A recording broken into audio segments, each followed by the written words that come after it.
Welcome, guys, to 4Player Podcast. This is episode 422. My name is Nick Henderson. I will be your host this evening as we talk about video games. Brad Simons is to my right. It is I, Brad. Okay, if you're gonna go into some kind of character or make a joke, you should probably have a little more enthusiasm. Go all the way or don't go at all. Yours wasn't very enthusiastic. You made this seemed like let's just scratch like and start the podcast over. All right, just get excited. Flip Michigan Mega Bowl. Flip Michigan Mega Bowl. Hey guys, welcome to the podcast. Woo! Woohoo! Yeah! Episode 422 of 4Player Podcast. My name is Nick Henderson. And I'm Brad. And Nolan Hedstrom. I'm here too. And Christopher Guthridge. Woo! I'm probably going to keep both intros in there. Okay. Just for funsies. Pick your own. What? Let's start. Pick your own intro. Again, we must start over. Let's just again. keep restarting the podcast. We should have like an hour and a half long intro. Hey guys, welcome to the podcast. This is episode 422. My name is Nick Henderson. And I'm Brad.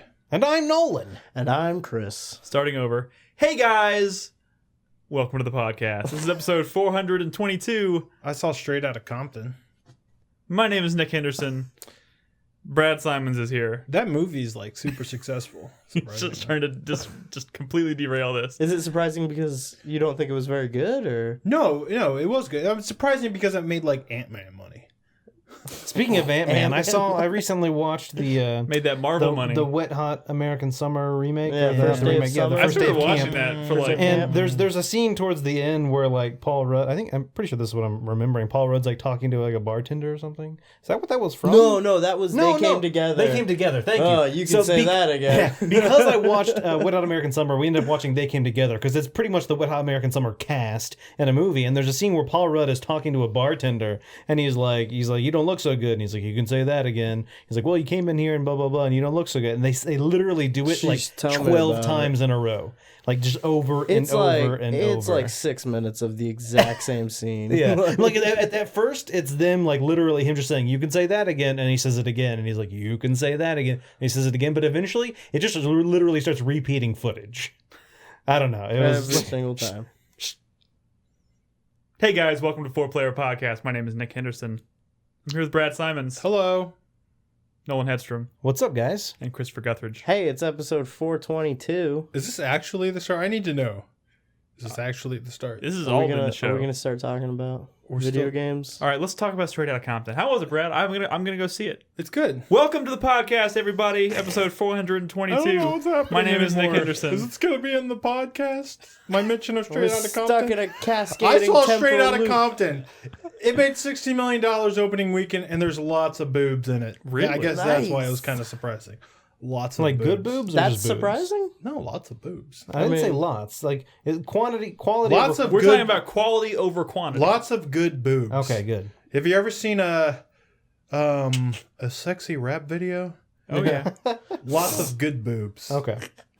Like you might see. Like very well crafted titties. Yes. All right. That sounds like a ringing endorsement to me. I was actually planning on going to. That's all he came away from the movie Nick, with. have you seen Rogue Nation yet? Yeah. You son of a bitch. Yeah. Sorry. Don't Sorry, worry, dude. you're not missing much. It Really? wasn't the best Yeah. one. Really? It has really good reviews. Yeah, it's because it's people are honestly next dumb. to 2, it's my least favorite. What? 2 so bad. 2 is terrible, but and this one isn't It's- terrible, but it's not Ghost Protocol level. Most people say it's actually good. It feels like a comedy by the end of the movie. It feels like a comedy. Did any of y'all see Fantastic Four? No. No.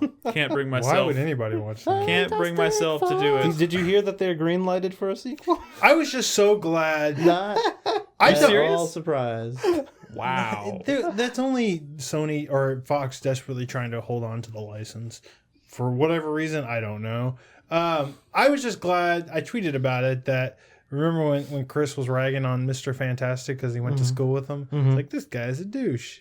And then there was a Esquire article about Basically him. talking about how He's a douche. And you know what? There was another article the other day saying that during the filming of that movie, he almost got in a fist fight with the Wait, director. Chris went to school with Well, who? apparently the the guy, director. the kid who plays, Yeah. the kid who played Mr. Fantastic I in that went, movie. yeah, with Oh, Miles really? Teller. Uh-huh. Yeah, he was a year ahead of me in our high school. Like Canto High But School. see, I didn't know if Crispy was just like thought everybody was a douche in high school. I had to know the truth, and this article confirmed it, and that was good to know. yeah, By the way, I told you true. I just wanted to point out that our subscriber of the month is in chat right now. Liz Liz. 6005 Liz is here. Hello, Liz. It's good to know Liz is still alive. Welcome to the show. My name is Nick Henderson. I'm here with Brad Simons, Hello. Nolan Hedstrom, What's up, bitches? and Christopher Guthridge. Hey guys. I saw Straight Outta Compton. Fuck the police. Were there boobies? Yes. Were they good? I bought movies? that album, by the way, Yes. this week.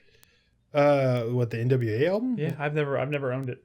You buy No, albums? It was like $5 on Albums. iTunes. That It was that like new Dr. sold. Dre album is supposed to be really good too, and it's not on Spotify, so I haven't heard it. What do people do? How do people listen to music if it's not on Spotify or YouTube? That's a good question. That's the only way I listen Pay to music. people to sing it. They go to karaoke Yeah, they go to like bars. go to like a street Well, corner. I mean, that's more realistic than buying I watched CD Battles. or whatever. Do establishments that sell music still exist? No. Not really. Is No. Waterloo Records still around? Yeah. Cheapo What was shit that, down I there. want- Waterloo Records just- sells just DVDs for the record- and posters. For the record, Sam Goody. Just for the Remember record. Sam Goody? FYE I buy my No. music. I don't buy physical albums. off iTunes. Usually, Well, off no, iTunes. yeah, but well, the way you say like I bought an album makes it seem like you did. I bought. Oh, I bought.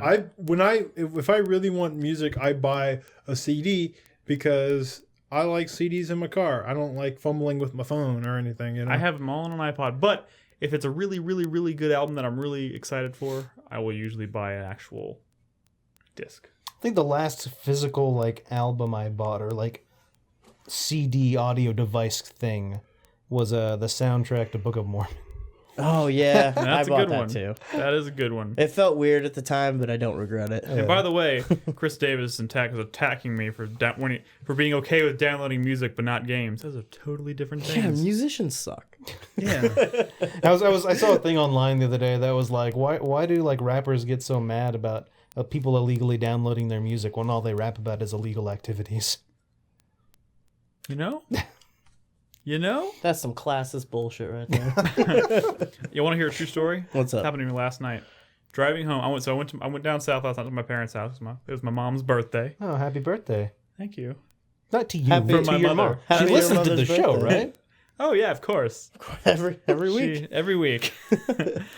She's in Twitch right now. Driving back from my parents' house last night, I came across a gas station that was really close to my house, my apartment. Mhm. This was like 11 o'clock at night. Mhm. I was driving. I I was bought actually ice from there. driving, listening to NWA, Mhm. and come up to the gas station, Is it and the iced whole tea? gas station is just blocked off with yellow tape. There's like 20 police cars, news crews everywhere. People are parked on the side of the road, like taking pictures and shit. Guy got shot in the gas station, resisting arrest. Ooh, that's a bad Yep. one. That Wait, happened. Is That's this a the bad gas one. station that's really close to your apartment? I will not comment on that.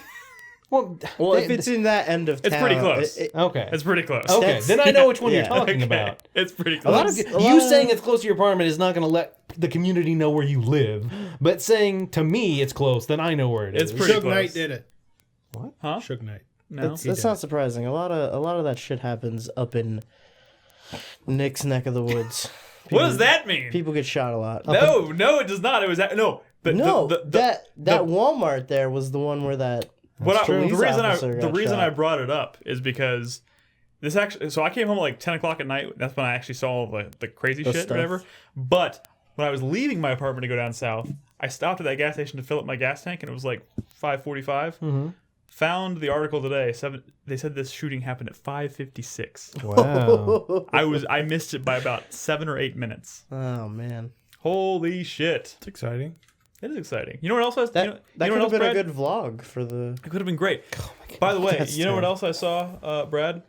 Has anyone else here seen Grave Encounters? No. Yes. No, I've seen what Grave is that? Encounters 1 and 2. 2 is Wait, Hold on. is that a dating site for ghosts? What is no. Grave- So And zombies. Joel and Marissa found this list of like horror movies on Netflix that are Horror? actually pretty good. Like, Enunciate now. I've seen that list. horror movies. No, horror movies that are like under the radar, like just that are actually good. Yeah. And we just picked one off the list and watched it. It was Grave Encounter, which is literally like that show Ghost Adventures. Yeah. Oh my god. Ghost that Bros. show's But it's real. the best, But- worst thing that's ever happened. Yeah, dude, that movie's pretty good.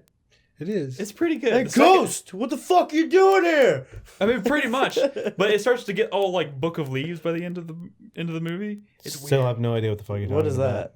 Book of Or, Leaves? sorry, House of Leaves. Sorry. Oh, House of Leaves. I House of misspoke. Cards?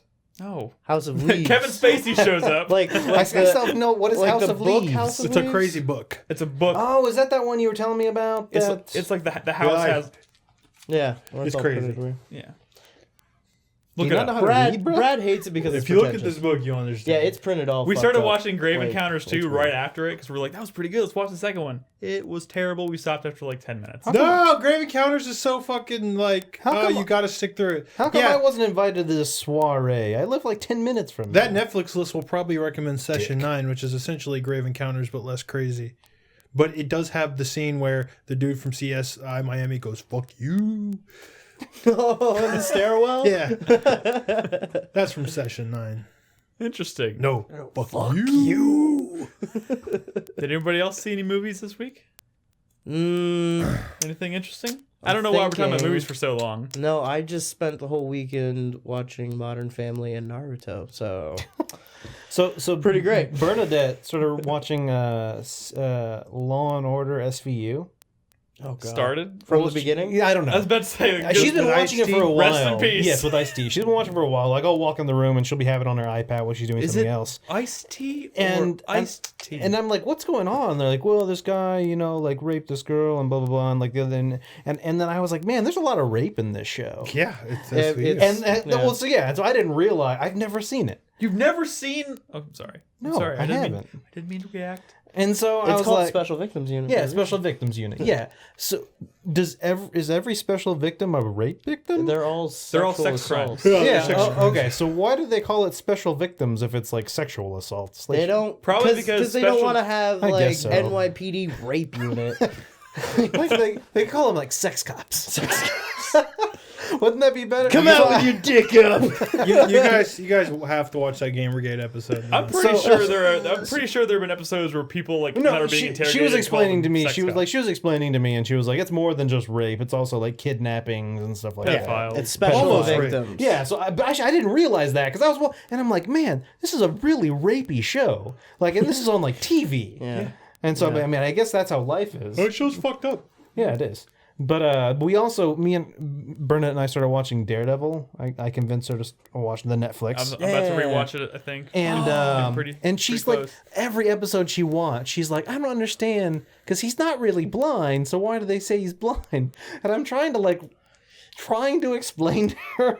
But you're failing so He's hard. blind, he just hears really Yeah, well. I'm like, okay, so yes, Blind he as a bat. He can see a guy with a wrench, but if there was a drawing of a guy with a wrench on a piece of paper, he couldn't see. No, he that. probably could if he like listened really hard because he could If it was differentiate thick- no. the graphite lines on the paper. And he'd so, be yeah, like, I'm trying to explain to her like how it works and how I'm like, okay, well, at first he didn't have this, so he was just blind for a long time.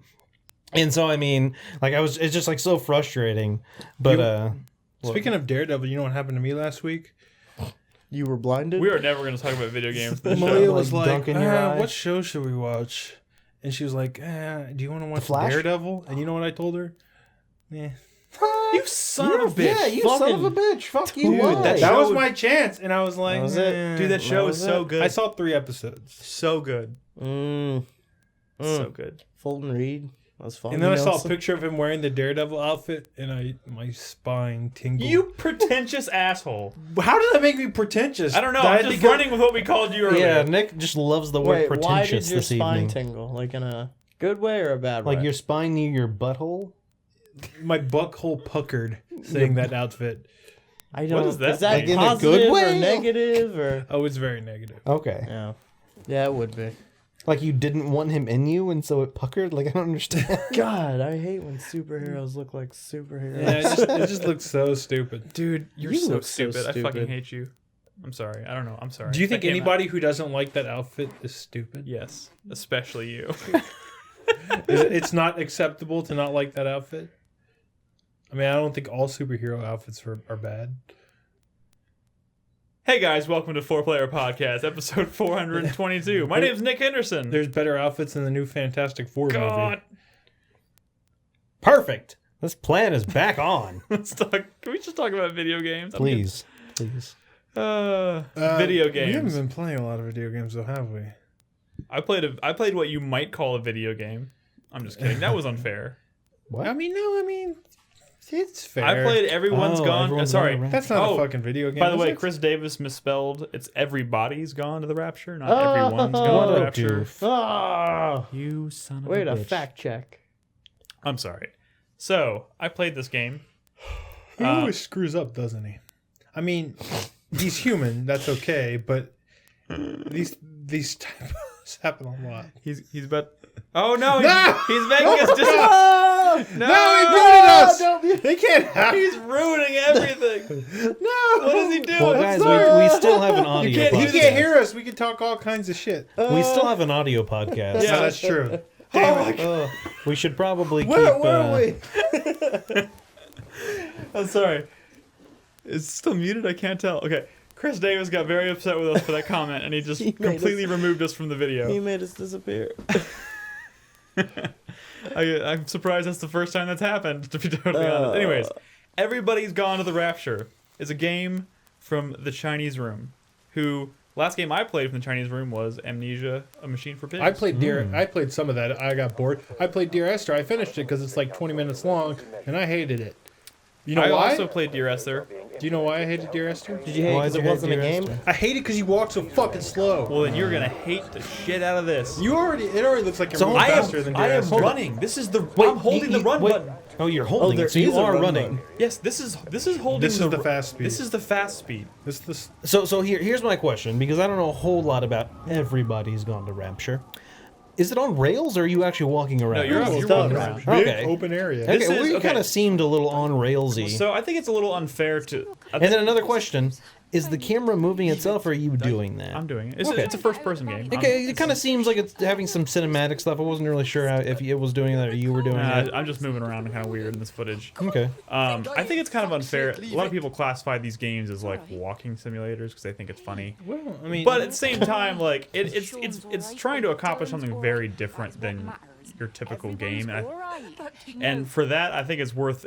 It's Now I need your help. there's value to this game. It's really not going to appeal to people who are looking for something that's like this game really is nothing more than like uncovering the story piece by piece by following this orb around and seeing basically audio logs play out in front of you. That is doesn't seem the- very fun. It's not. I mean, is the story good? Is story- the atmosphere good? The story Thank you. is interesting. Did you finish it? Sean. Not yet. The story is really interesting. Basically, you start the game out. Go on. Everyone in this town has been, is disappeared. We're the only one there. Just as town or the world? I don't know yet. I mean, it seems like it's kind of isolated this town, but I doubt it. But and you come across, or you basically find out that like there's some scientists in this town that were researching like things happening in space, and I think it's kind of alluding to this might have something to do with aliens. I don't know yet. I haven't finished it. But Spoilers. I mean, it's You haven't like finished right from the no, I haven't. Isn't this like 3 hours Honestly, long? I haven't finished it because it's so slow. And not like the story is slow. The story is actually really interesting, and the characters are really interesting, and the voice acting is really fucking good, like really good. But you literally walk like 2 miles an hour in this game, and there is literally, as far as I can tell, no real reason or excuse for that. Like, you could still speed up this game like 3 or 4 times, and you would still, like, I know they want to make the progression of the game more like methodical and like kind of make it cinematic, but Jesus Christ, there's a line. So I mean, so one of my questions is it seems like, walking simulator or whatever, you're doing a lot of just listening to exposition. Isn't that pretty much all this game is That exposition? is what the The game only- is. there Do is you even only- interact with an object There in is this game? only one mechanic in this game, Uh-huh. and it has no reason to exist that I can tell. basically at the beginning of the game, you overhear an audio log saying that there was an event or something like that, and it left these I forgot what they call it, like impressions or orbs or something, and that's what you're following, and it leaves like these memories that are kind of playing out in loops. Is this like the end of a person's life, or like the last thing they were doing? Or? I don't know. I haven't gotten that far, but like you literally follow you look around the environment, you find this like glowing orb, and you kind of and it will kind of lead you. It'll lead you through the game, and it'll kind of lead you through different memories that'll play out and like unveil part of the story. But the only mechanic in the game is sometimes the orb will stick, and you have to tilt the controller in a certain direction to make the orb like reach a hot spot, and then it will start to like spin, and then the memory will trigger. That's weird. But it only happens like half the time, So and it makes there's no real reason for that manipulation to even exist. And that's kind of one of the reasons I didn't really want to play this game, is because that's what I had heard about it. And it seems to me like something like I'm just gonna pull random like The Walking Dead. A lot of people have complained that that's not a game because it's very much just like an interactive story. But the game requires you to think and make decisions. Well, yeah, and so This game does that's not. what I honestly think could have made a huge difference in this, is if there was a way you could interact with these memories, pro, con, whatever, that would change it. Because to me, like, voice acting aside and even a good story, it seems to me just kind of walking around and looking at orbs and hearing what's...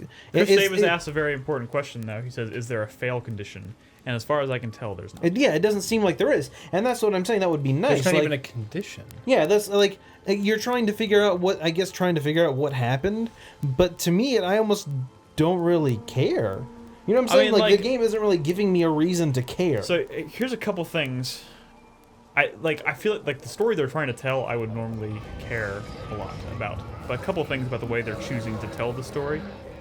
So obviously, you're watching these memories play, and as you can tell, the people that are talking, that you're watching and listening, are like presented to you in these like glowing, like those are people. You can't see faces, so you can't tell people. Like all you have to go on is what they call each other, like by name. Dude. I watched a quick look, and the first thing he said to do is turn on subtitles because it'll put names by the lights. I light do. leads. I did that because I was broadcasting it, so Yeah. I did that. It'll put names by the lights, right? Yeah, but you still have. There's a lot of characters in this game. You're watching a lot of different characters interact with different people. Like you're essentially walking around from point to point in this town, and you'll see two people come up to each other and they'll talk, and a scene will kind of play out. And you'll see their names next to them, and you can kind of glean the roles that they play in the town. Like you can kind of tell one guy is obviously a sheriff, like a priest, or one guy is someone is kind of is known to be like a gospel. slut. One is known as around the town as like There is usually the slutty orb. but I mean, like you kind of glean what roles She's these a people ball play in sucker. the town, but I'm sorry. you have to remember all their names. You Why? can't put them to faces. Why do you because- have to remember? Because you might have like the priest talking to the sheriff, and the next scene, or a couple, like 20 minutes later, you'll come across a scene where it's like the sheriff talking to. But that's what I'm saying. talking- Why does that matter? Because the story, like the events that are happening, they're all connected, and you're trying to piece like the pieces of the story together and put it in some kind of order that makes sense to you. Why? Yeah, I'm not trying to be a dick. I'm That's literally. that's how they're telling the story. The story, like, and the other problem I have with it is that you, as far as I can tell, you can see certain scenes play out in different orders, and it makes the story really hard to follow. This is like that interactive play in New York. You're supposed to follow this orb, and I'm assuming if you stick to the orb and you always look for the orb and always go where it's showing you, it'll kind of take you through the proper order of events. But if you veer off that path for any reason to explore, and then Can come you across another lose the scene- orb? I mean, I've lost track of it, but then you just kind of look around, and you can usually spot it off in the distance and run back to it. This is just like would you call that? Have y'all heard of that thing in New York? I know about What it. is it called? It's basically like this play that it takes place in like a 4-story warehouse, and you're a participant. You wear a mask and you just walk around and like look at things. You can interact with objects, but like the performers will like push you out of the way. You're not allowed to talk or whatever. And that's what this is like. Yeah. Would you call that a game? It's not like an escape the room. You're just walking around, watching it, experiencing Absorbing it, a story. absorbing the story. Yeah. You're standing there. They'll sometimes acknowledge you, but But that's what I'm saying. In this game, it's like you're doing that, but without any of the context. Like you all you have are like voices of people. Yeah. All you have to go on is voices and names. And since you can't put names to faces, it becomes kind of difficult to remember, okay, Lizzie had a relationship with Steven, but Steven's married to Yeah. Kate. But I don't know any of their faces. I'm just going off of their names. And their when a scene voices. when a scene starts, you can't tell who's talking until they actually start talking, and the subtitles tell you, oh, that's Kate talking. Well, I mean, like, you can tell, like, they have different voices, right? Yeah, but like I think a lot of people take for granted, like it's easy to like when you're watching a show to keep track of it because your brain is just naturally putting names to faces and you're hearing voices and you're putting voices to faces. Sure. Yeah. When you don't have the face element of it, it's like it's hard to put a. Sometimes it's hard. Some people characters will have very distinct voices.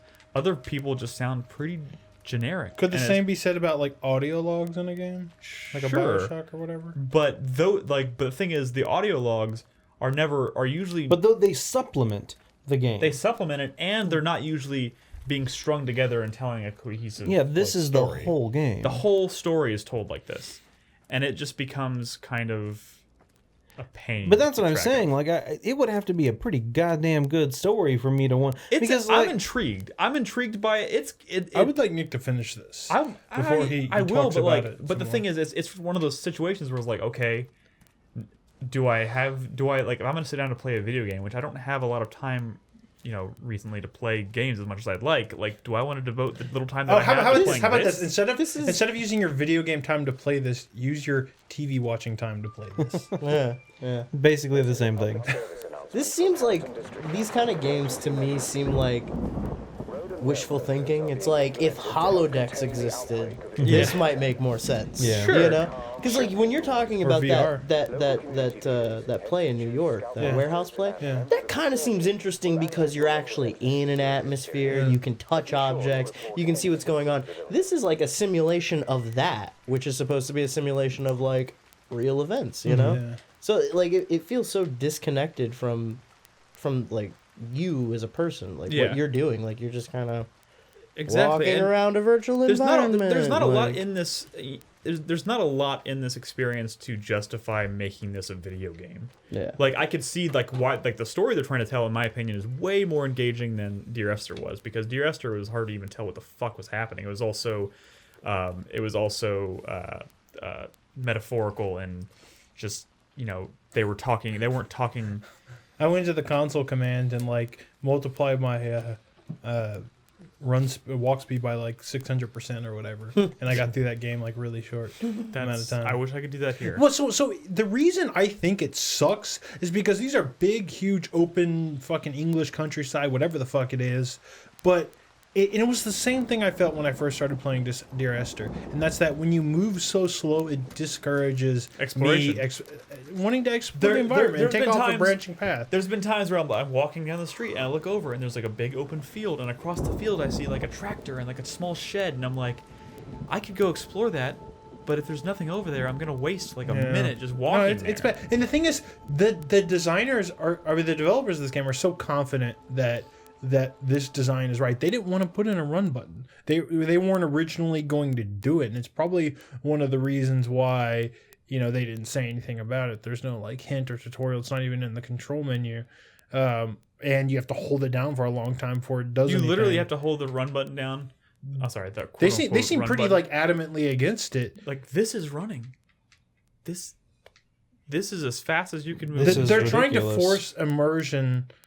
But that's what I'm saying. Like, honestly, just watching this, I don't feel immersed. I don't No. feel like I'm even. And the fact that you can't interact with anything really makes you feel even less immersed. Like there's like I walked into a phone booth and like the phone was like doing like it was ringing, and I was like, oh, I'm gonna pick up the phone, and I tapped X and you can like listen to like a voicemail or whatever, but there's not even like any animation to like show him picking up the phone and like putting it up, like anything that kind of make you feel like you're that person. It's just Well, so. are you even a person? Well, yeah. That's the question. So I'm pretty sure you are, but I would say like I almost feel like this needs a lot of elements from Gone Home.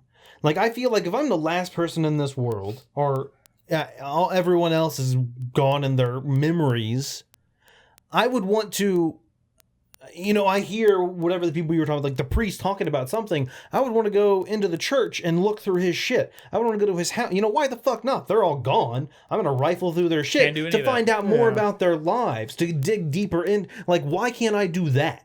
I don't know. What I'm saying? That to me would make more sense. That is the biggest mystery of this game. You can't interact with anything. The nice thing about Gone Home too was that it was it was a pretty condensed environment. Yeah. It wasn't a whole village that you're just kind of like. This is actually Like a pretty sprawling large. around. Well, that's what I'm saying. Like, a lot of this is empty net, like fields and Yeah. stuff. But I see a lot of houses. I wish you could go into those houses. You can. There's But no even when you reason go into for a lot houses, of there's this. But that's nothing what I'm to saying. do. There's no point to go into them. Yeah, there's no reason for Except this to find an space. orb to show like a scene play out. I mean, the nice thing about Gone Home was the whole house, like every room had a new piece of the story, and not it to was mention kind of weren't you finding keys and like Yeah, trying to you were find- unlocking And you were unlocking new areas new in the areas. house. But that's what I'm saying. Like, I wish you could find the priest talking to someone about something and be like, "Hey, I remember him saying that before. Go to the the chapel and look under the fucking pew in a secret hidden drawer and find out, oh, the priest was actually deep in gambling debt and this. You know what I'm saying? Like, whatever the fuck it is. Like, I wish you could uncover the story, not have to just listen to these people. You know talk. what? I feel like what you're describing, kind of the happy medium between this and Gone Home, is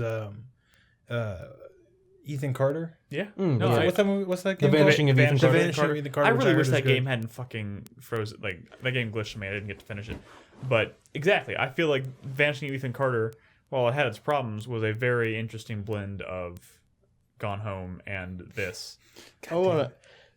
Spire Wrecker in chat said that the argument I'm making is that Gone Home is better because there's quote less of this shit. And I don't think that's exactly what I'm saying. What I'm saying is there's a better ratio of like interactivity and story content in the space that you're exploring. It's such a It's not like, okay, I saw a glowy orb over here and then I have to walk A mile. a mile down the road to see the next glowy orb. It's like every space was better connected to the story that the game was trying to tell. So I don't know if that what makes I will more give sense. the games what I will credit the game with is it does have really, really outstanding voice acting all across the board. The characters, even though you can't tell, even though it's hard to keep track of who's who and the relationships they have, are interesting. There's, it's a lot. The story in general is just, you feel like there's actually a story. Like, to me, Dear Esther felt like a dream. Like, it didn't really make a lot of sense. It was very surreal. This feels like there is something they're trying to tell you. There is a purpose. There is eventually, this is all going to coalesce and make sense. I don't know for sure. I haven't finished it, but it does feel like it's leading somewhere.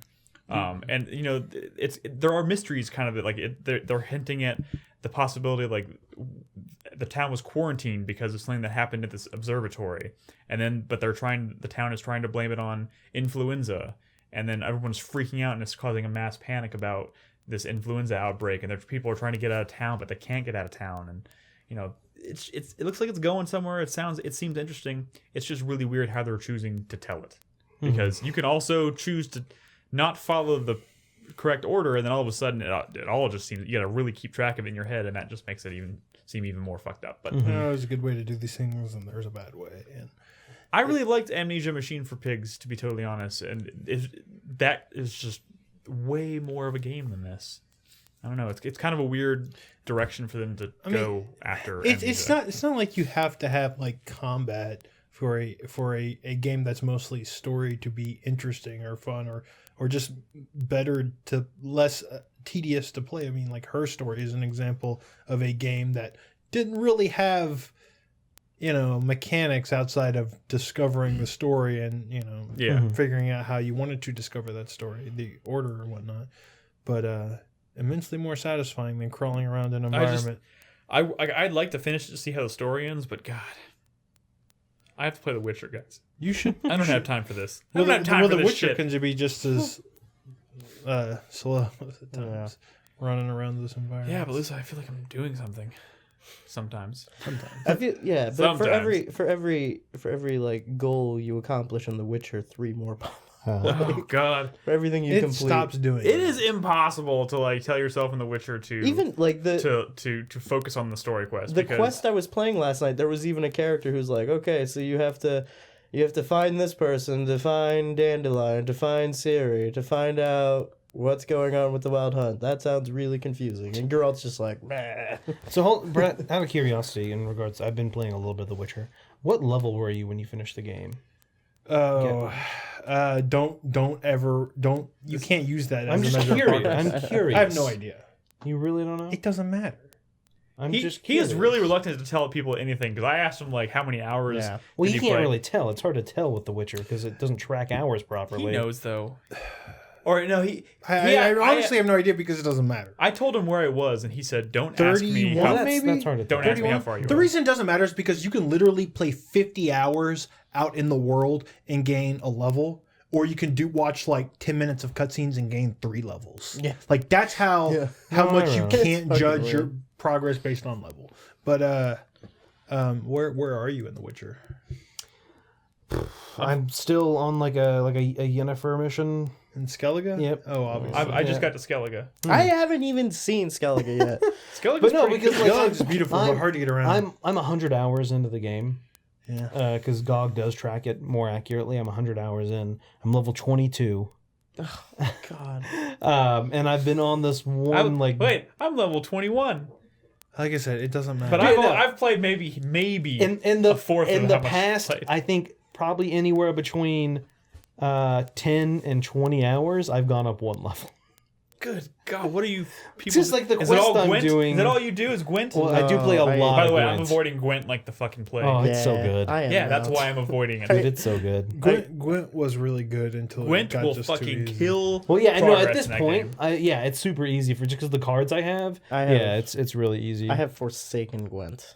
I'm done with it. I went cold. If you want to finish stopped that playing. game, you can't play Gwent. You No, just can't. I'm done with Gwent. Like I literally have gotten every card I can get. I think except for like one. Here, let so, I me give you some words of encouragement.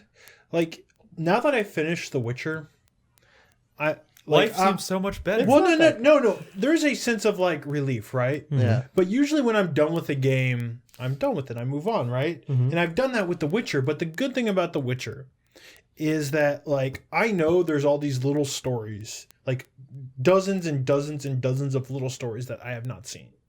Because at a certain point in the game, I just sort of like focused on the main storyline. And it's nice to know that I could just turn it on and go do one of those stories just like one night and like put the game away. And I'll have like a near infinite amount of that stuff because, I eventually stopped doing side quests. So one of my questions is I know you can fail missions. Yeah. And so that's one of the reasons I've been going slowly and doing side missions because I don't want to lock myself out of content.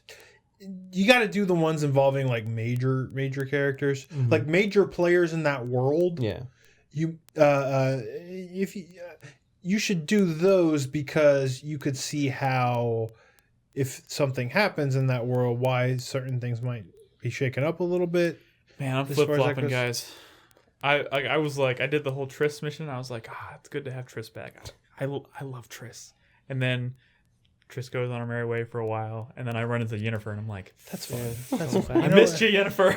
I know people like Triss. Yennefer is a more interesting. Like if we were talking about, what? Fuck whoever you want. But at the end of the year, when we're talking about who are the better characters, like Yennefer is a better character than Triss, Probably, who is yeah. like super kind of Shots fired. one dimensional. I mean, I'm riding the Yennefer train too, but like, I wavered last night.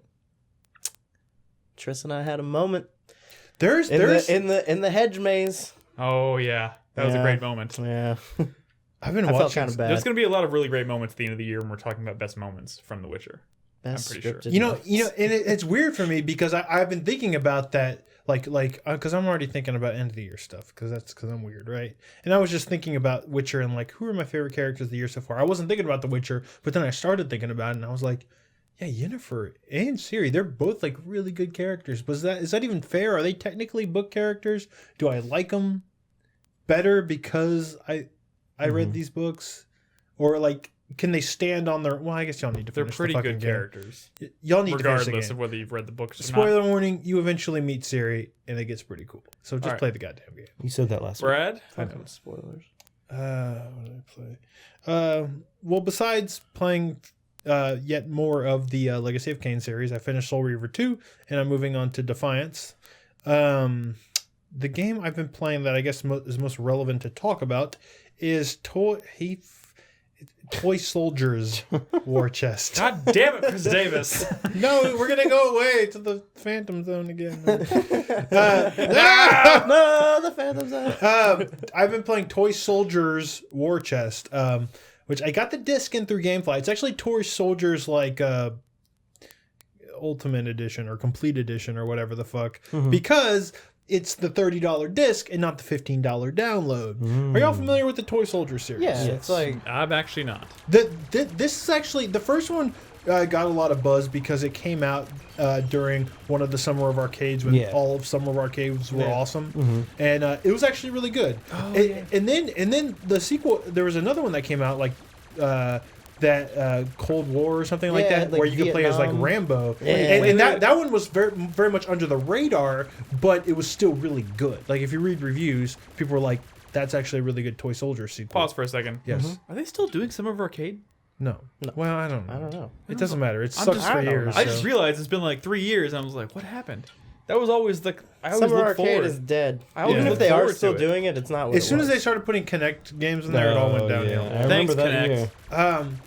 Fuck yourself. So it's a tower defense game, but hey, you can jump into your like emplacements and like use them, and they're actually more powerful when you're controlling them yourself. Not just can you choose who you want to, but they actually do more damage and stuff. And that, that's the core conceit of the game. You can also like hop into like vehicles, and this is a kind of a dark level. You're probably not gonna really see much. Are you shooting at things? Wait, Yeah, are I'm you- shooting at dudes. Okay, so so- wait. So you can also hop into like vehicles, and they introduced in the last one that you can kind of play as these hero units when you build up a are meter. you and even up. I want to shooting? hear about G.I. Joe. Doesn't So- this game have G.I. Joe and Cobra? The twist with this game is that in the first one was just like World War I inspired like army soldiers, Yeah, and then they did like the Vietnam. and then they era did the one. Vietnam. But this one they kind of like blew their wad, and now you're playing all these different toy sets. So you could play as like licensed franchise. you could play as like World War I Germans, or you could play as these like bubbly Lisa Frank inspired, girl toys or traditionally girl toys. which is what you've chosen here. Yes. So my main turret is shooting bubbles in my anti-infantry Oh, unit. that's cute. There's also like a futuristic, like Mass Effect-y type army, and then there's a kind of like they call it the Dark Lord, which is very fantasy based army. They also have 4 licensed armies. Now, remember, I rented the $30 disc, Right, right? see that. You would think that these licensed armies would be on the disc. No, they're not. So even though I have the disc, No. it's still stuff you have to download. That's Now, dumb. here's what really, really sucks about What? this. Here's what really sucks about this. So the licensed ones are really cool. Well, for the most part, because the idea is like they're kind of going back to like old popular 80s style toy lines. Like He-Man is an army. Yeah. G.I. Joe and Cobra, those are armies. Why would I play this game if I can't be Cobra? You can. Listen. Cobra! Which is cool because you want to play as fucking Cobra. I can't because it's $4.99 because I didn't have the code. Jesus Christ, really? It doesn't have the code that came in the box or whatever. But that's really fucking cool because they have all the vehicles that you remember and stuff. There are all these units. You can spawn as Cobra Commander and go wreck shit. It's cool, right? Same with like He-Man. You can spawn as He-Man with Battle Cat. It's a cool idea, with the exception of the 4th licensed army, which is Assassin's Creed. What? Really? They have. How does that make sense? Oh my god! So they also have like weekly challenge maps, and I did the first one for. I played it today, the first challenge map, and it's an all infantry map where it's just like infantry nonstop rushing you, and they're all like little Ezio's. So it's hundreds of Ezio's rushing towards your base, and they're assassins. Actually, when they get to your base, they kind of like sneak around. It's so stupid. It's so Sounds stupid. pretty cool to me. It's not fucking cool because the whole aesthetic was like old 80s toys. Yeah. If they had Transformers or like Ninja Turtles even, it would have been fucking Like rad. That would famous have toy fit. franchises. Thundercats. Yeah, That'd be anything. cool. Yeah. But Assassin's Creed Do they even make Assassin's Creed toys? It's just Probably. the Yes, dumbest they shit. do. Yeah, Could you McFarlane- imagine like an army of just Schnarfs running at you? This is a Microsoft owned franchise. Ubisoft is distributing the game for them or whatever. I mean, they published it. Well, that's or why. they published bastards. it. But like, I think Ubisoft has the Ninja Turtles license as well. Really? You know, isn't that kind of a bummer? You know, you could have been riding around on Yeah. foot skis and shit, whatever the fuck. But Technodrome. yeah, anything, right? So I wanted to bring this up. Since all the licensed armies are DLC, even if you have the disc, that means that years from now, when you pop in your game and maybe you have a new console or maybe you don't have your old account anymore, it's just down the road and you want to play as some Cobra Commander, it's probably they're gonna fuck you over because it's all download. You know what I mean? That is. No, this is not your world because you. Oh my God. So this has actually. Don't even try, Brad. So Chai Tai brought up an example. No, this is your fear. And what I'm saying is your fear is a reality. Oh, okay, yeah, of course. That's what I was saying. Chai Tai brought an example of where this already happened, and that's that if you bought Marvel vs. Capcom 3, they released Jill and Shuma Gorath as downloadable characters. You can't get them anymore. Really? Yeah, you can't get them anymore. Like you can't buy the DLC anymore? No, you can't buy the DLC anymore. Even though Jill Valentine is a Capcom created character because they had to pull because their license agreement with Marvel ran out, and they also had to pull the game from digital download. Even if you buy that Ultimate Marvel vs. Capcom Arcade Edition? No, they're not in there. Really? They're on the disc, but you have to unlock them via DLC. What? So you Which can't you don't have access to. You don't have access to. Oh, fuck that. But you understand, even though it was a Capcom created character, because it was associated with this Marvel game that they no longer have the license for, you can't download them anymore. It's just, this is it. And the reason that this is a bummer is because there's no reason that they had to leave those characters, these armies off the disc, but because they did, we're all fucked. And it's a real bummer.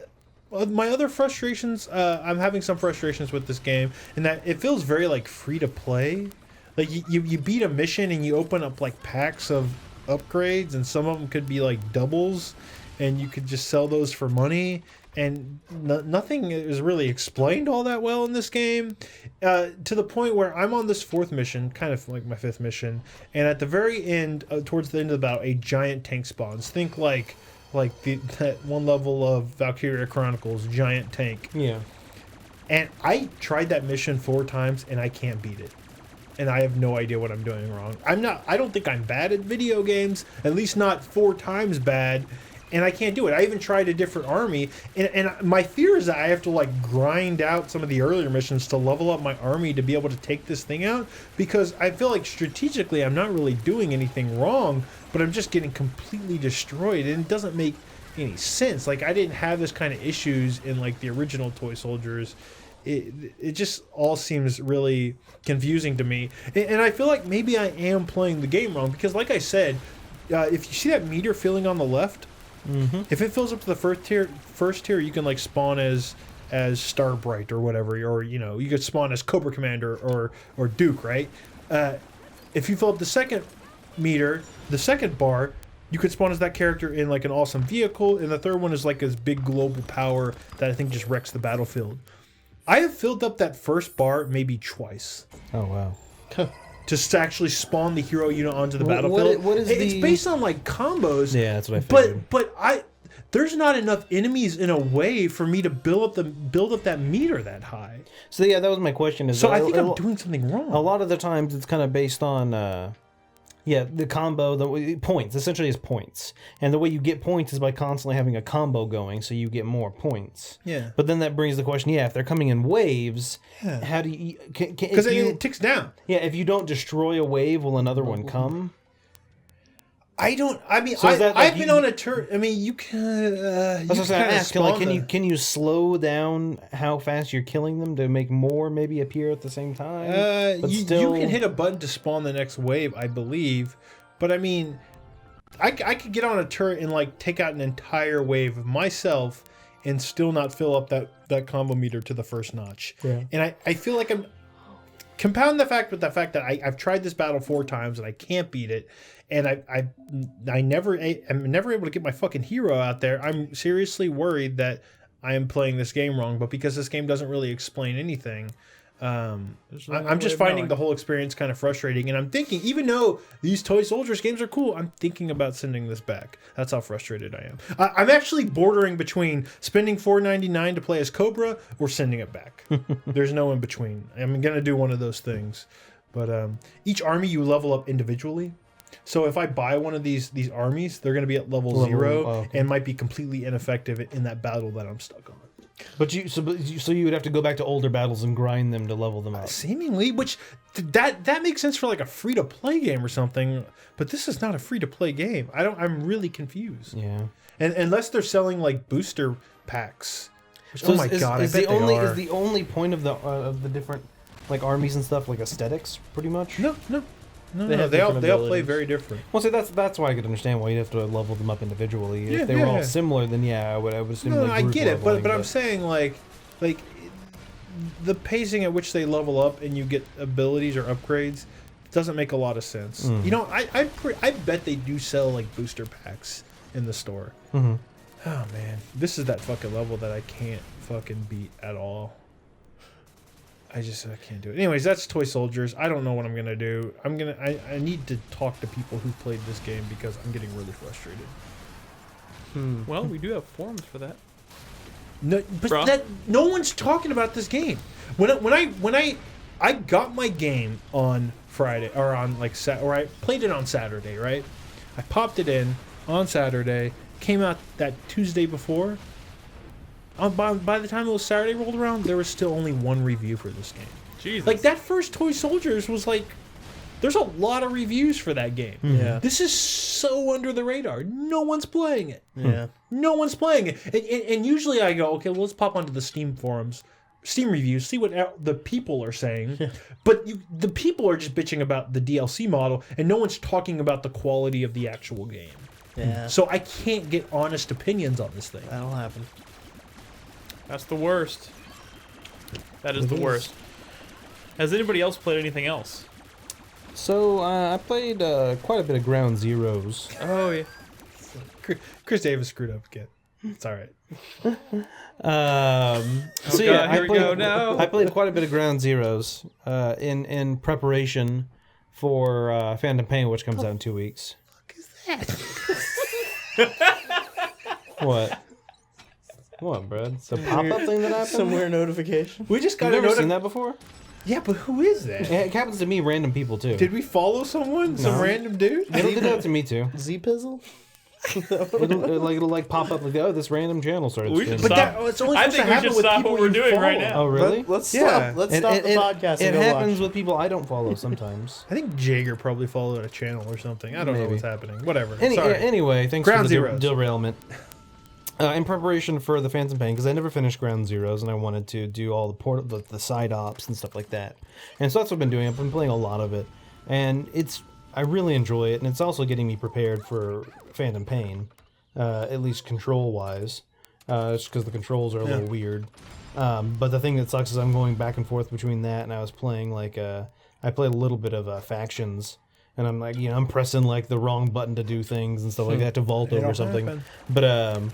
But yeah, no, I'm really enjoying it. I know it's all on the same island, but I did do like the deja vu, where it's kind of like reminiscent of the first Metal Gear. Like you have to go around the island and like look at things that are like kind of like odes to the original Metal Gear, like the helicopter. Like, Yeah. oh, it's the Hind D. That's a And- weird mission. No, it is, yeah. And you see like two spotlights going back and forth over a helipad with a box in the middle. Yeah. And stuff like that.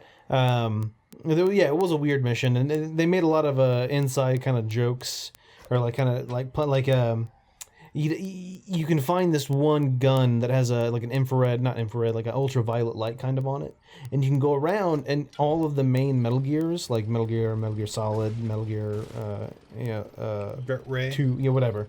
You can go around and you can highlight them, and it'll like kind of make the name disappear. But certain ones, like the name doesn't disappear, and like I think on like Rising, like every time you find one, Kaz makes a comment, Miller.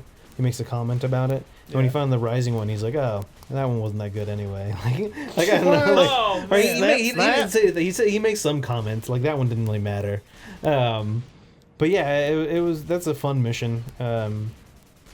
And I already mentioned like rescuing Hideo Kojima last week.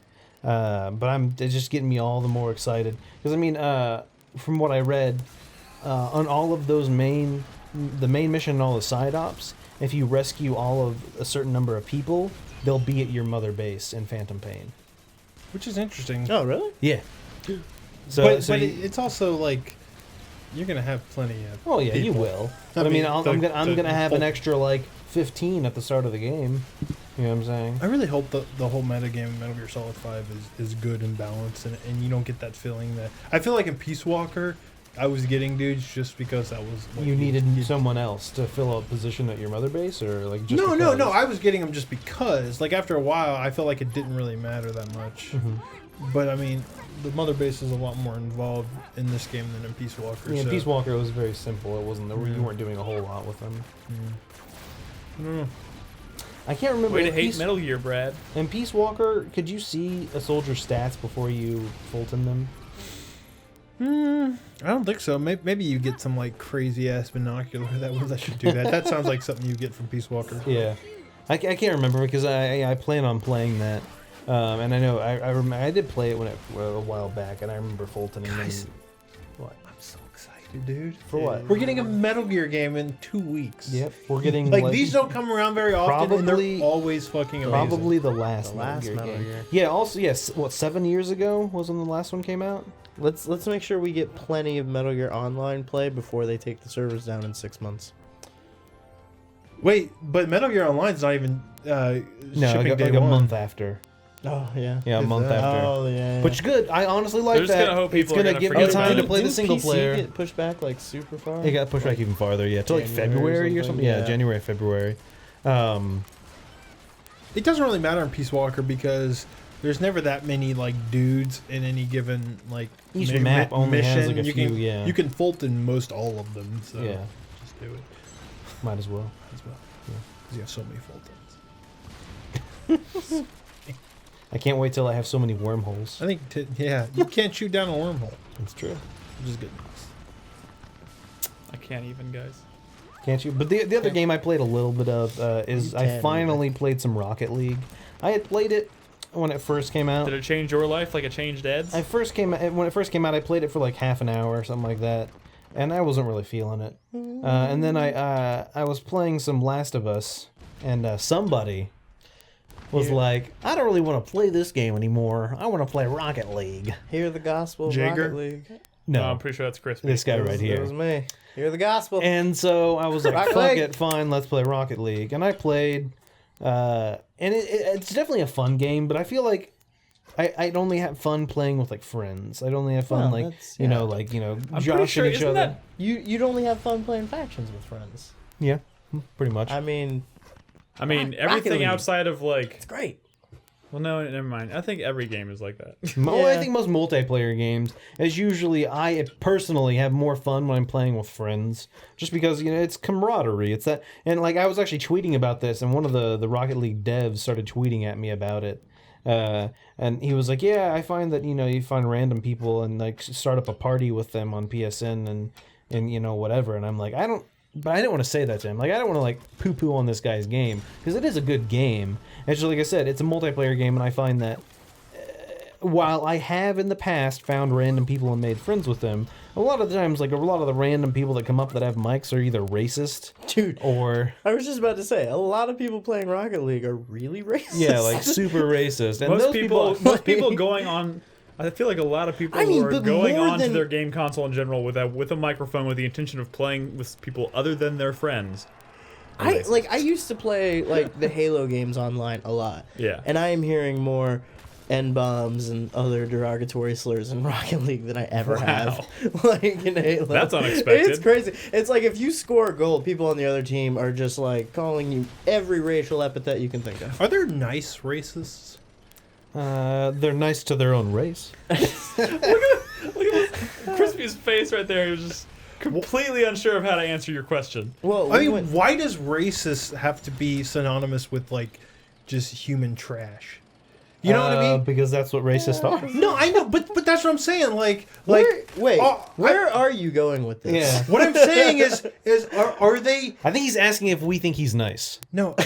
Are they acting Is it like okay to be racist? Well, I'm saying like the racism aspect of these idiots, Yeah. and the fact that they're like want to berate people Mm-hmm. with like racist like slurs and stuff, Yeah. are separate things, right? There's no such thing as a racist who Are you keeps saying it to is there a themselves. racist Wait, who but- like but- when they're being nice to somebody they're like, oh, thanks a lot, and then call them a slur?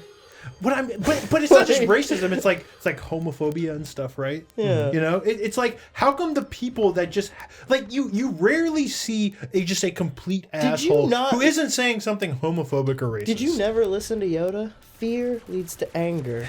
Anger leads to hate. Hate leads to suffering. But I mean, how come you never see someone who's like berating other people, but like In a really nice way. not in a something nice other way? than- Why does this Not being a racist. He's about having a it? really hard time explaining this question. like? I'm saying, why does?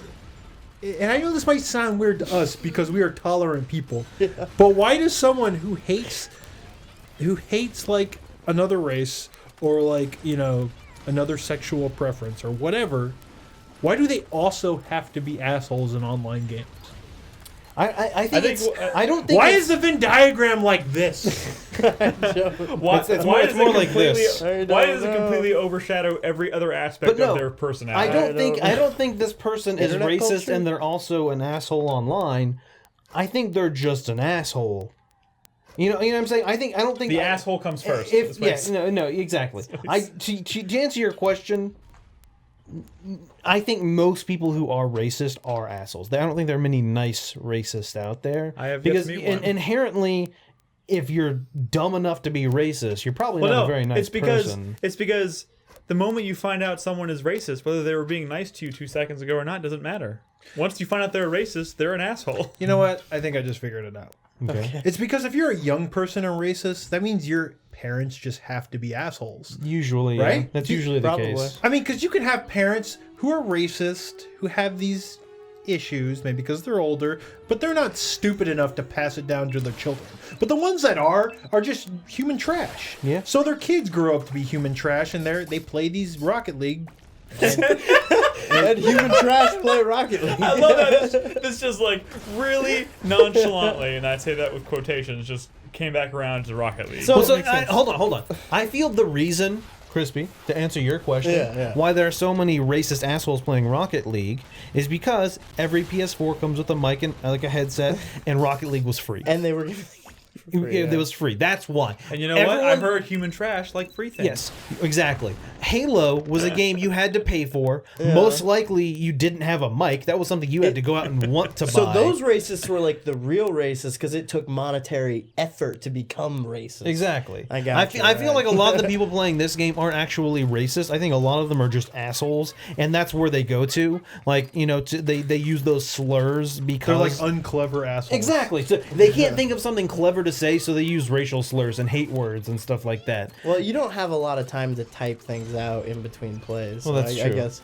And so that's what I feel like. I feel like in this day and age, anonymity has become such a big deal, and it's become synonymous with, oh, I can do whatever the fuck I want because they're not going to know who I am. The internet is the worst thing to ever happen to anyone. Kind of, yeah. Why is it just not? I mean, why couldn't they just say you eat turds? Just something that's not hate speech. You know, we should I'm gonna probably go ahead and just close move this on. segment out. I'm gonna go ahead and just. Okay, Rocket League. Woo!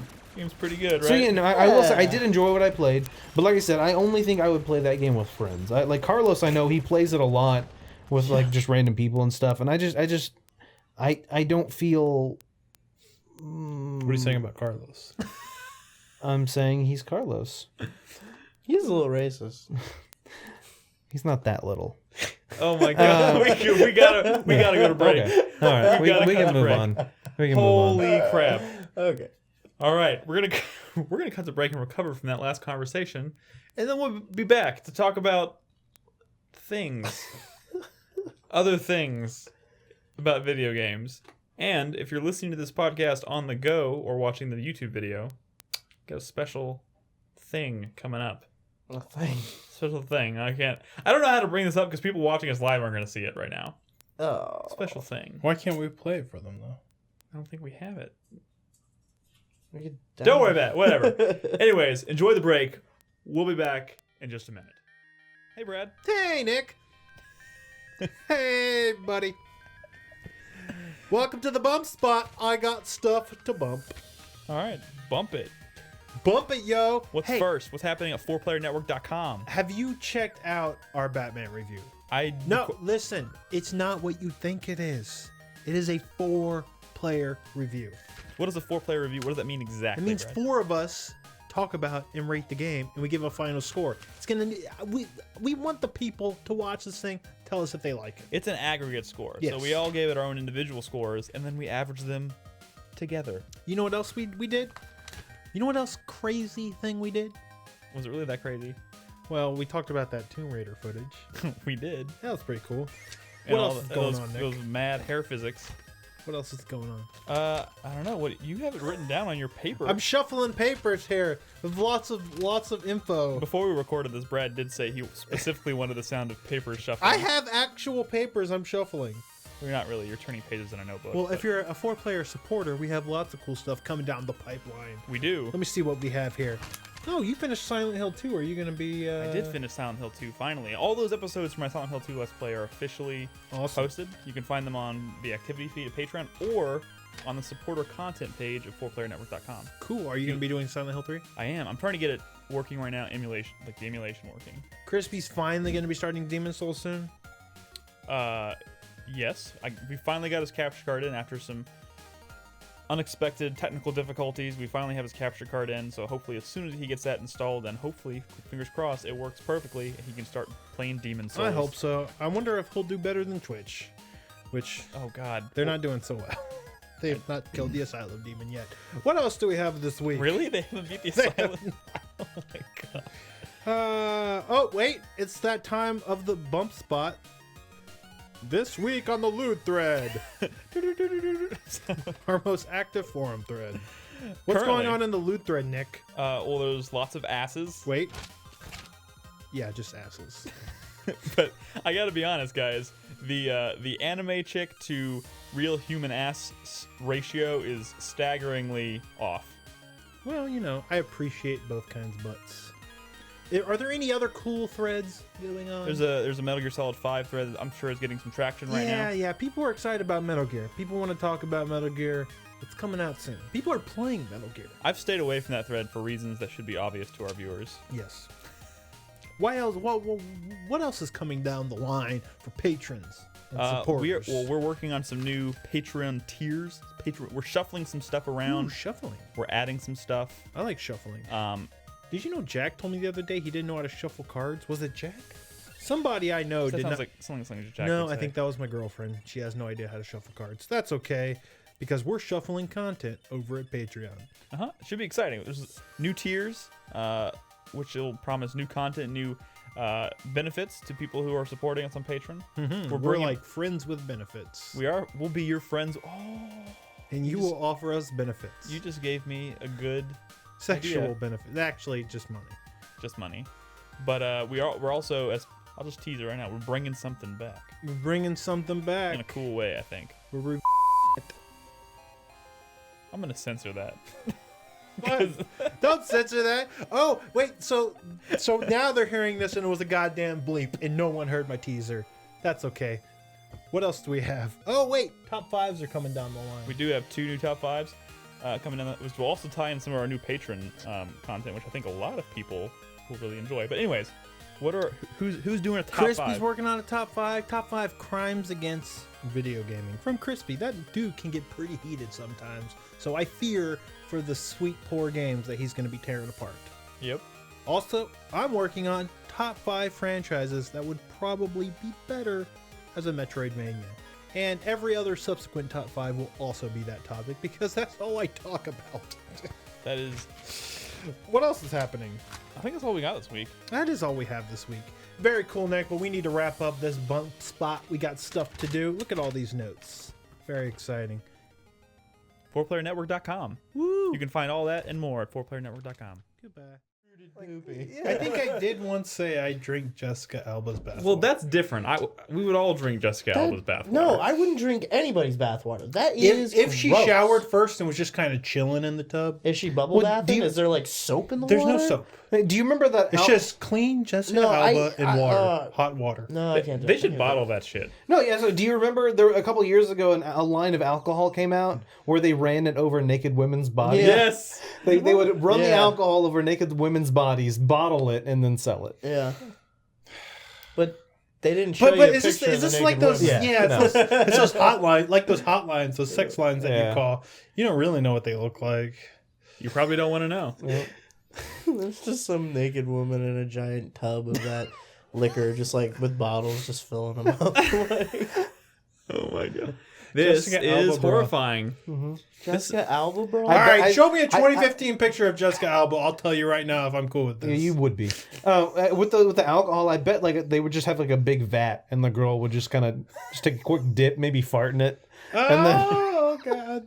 and then go from there, and then just bottle that up. Would you make or would you eat a broth made from Jessica Alba's bones? Oh my god. It's like just there's like a big leg You know, bone like stewing if it in was there. like chicken stock, but it's Like a Jessica Alba femur? stock. Yeah. Like the marrow, would you suck the marrow from my bones? Guys, this conversation is out of control. That's hot. If I had a Holy cow. certificate saying it was actually Jessica Alba, Well, I mean, you'd Possibly. be there for preparation. Yeah, you I would take assume, it yeah. yourself. it depends on how she died. If she was Oh, that's a old very when nice- she died, Oh. She looks confused. She's like, wait, my bones? does she have a lazy eye? Yeah, right there Yeah, she does. Did she get punched in the face? It looks like one of her eyes. It kind of find a Going- different picture. That's going not a rogue. good picture. That's like a. Guys, we gotta get started. Did she have a stroke?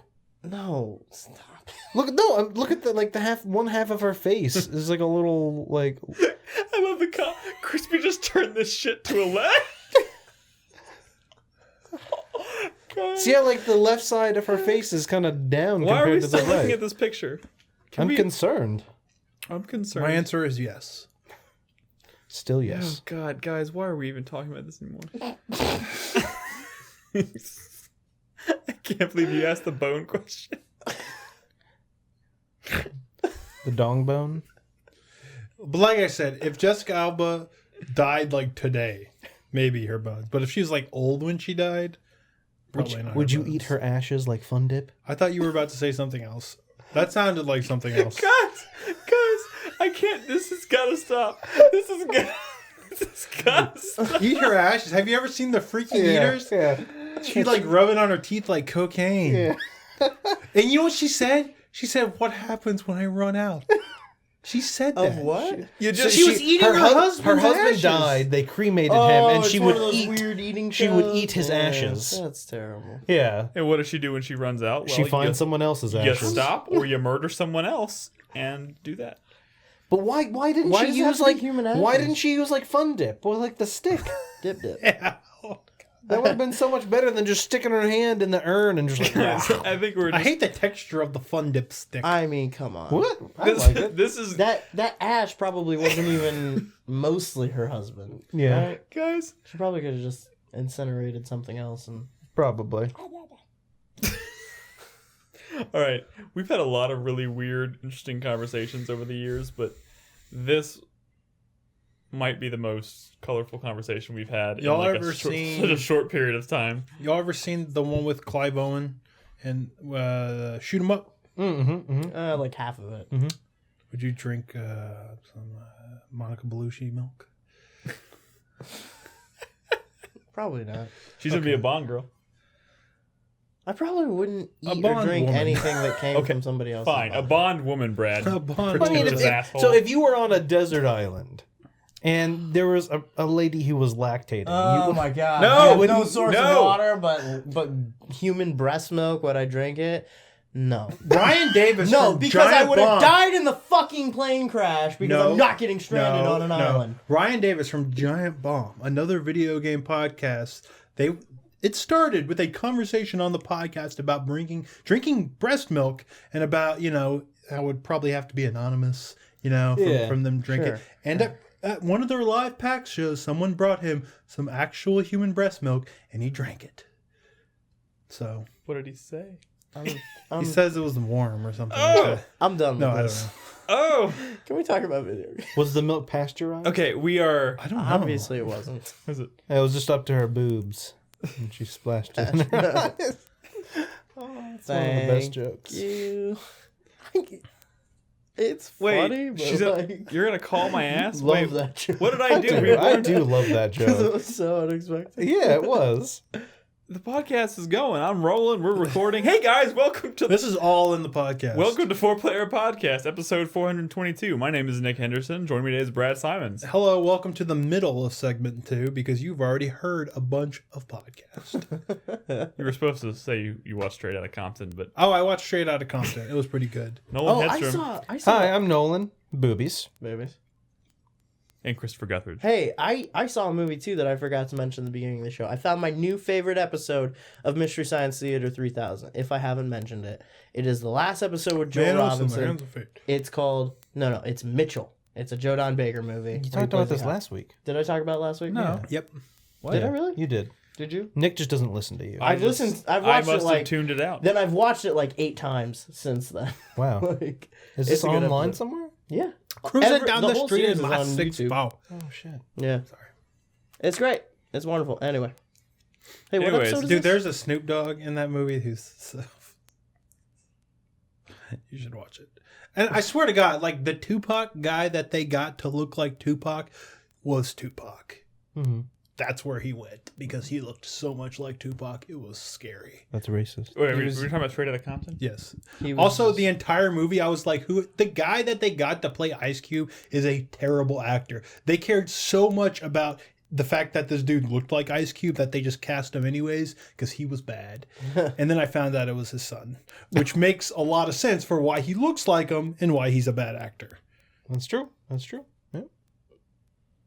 All right. I want to go see that movie. All right. Anyways, sorry. Video games, news. Oh God. Let's. Despite my request, Chris Davis still tweeted that out. Oh God. That's racist. Thank you, Chris Davis, for doing that. Anyways, news, guys. Brad, would you like to start us off with the news this week? Oh, yeah.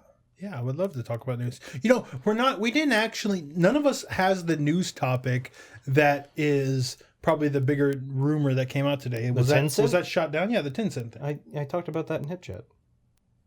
Okay. We'll bring it up now, I know, Brad. but it was not written down next to damn any it, of our Brad. names. Correct, because I updated the document before the news came out. Okay, well, so I'll let you bring No, that up. you go for it, because if you don't have... Well, no, my news topic was something else. Mine was... I had another one. My news topic was that the Resident Evil 2 fan project was shut down by Capcom. But so this was the one that was being remade all in like Unreal Engine or some shit. Yep. And it had this like Resident Evil 4 style like aiming, like camera angle, when you were like aiming to shoot zombies, and it actually looked kind of cool. There's a second half of this news story. But obviously, I know. Obviously, since Capcom is shutting it down, since Capcom is remaking Resident Evil 2, obviously this project can't exist. Correct. But they can't have someone else making a better game, yeah, is what it is. but they They can't have everyone dipping into their yeah.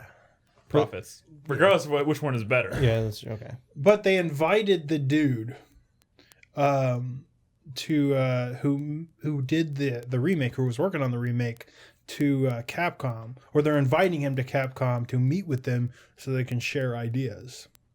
And I'm wondering, and people were acting like, oh, it's all cool because Capcom is doing this, which who knows what that actually means. Maybe that's just good press or whatever. But I'm wondering if it's funny what Chris is saying. Chris Davis can't spell shoulder.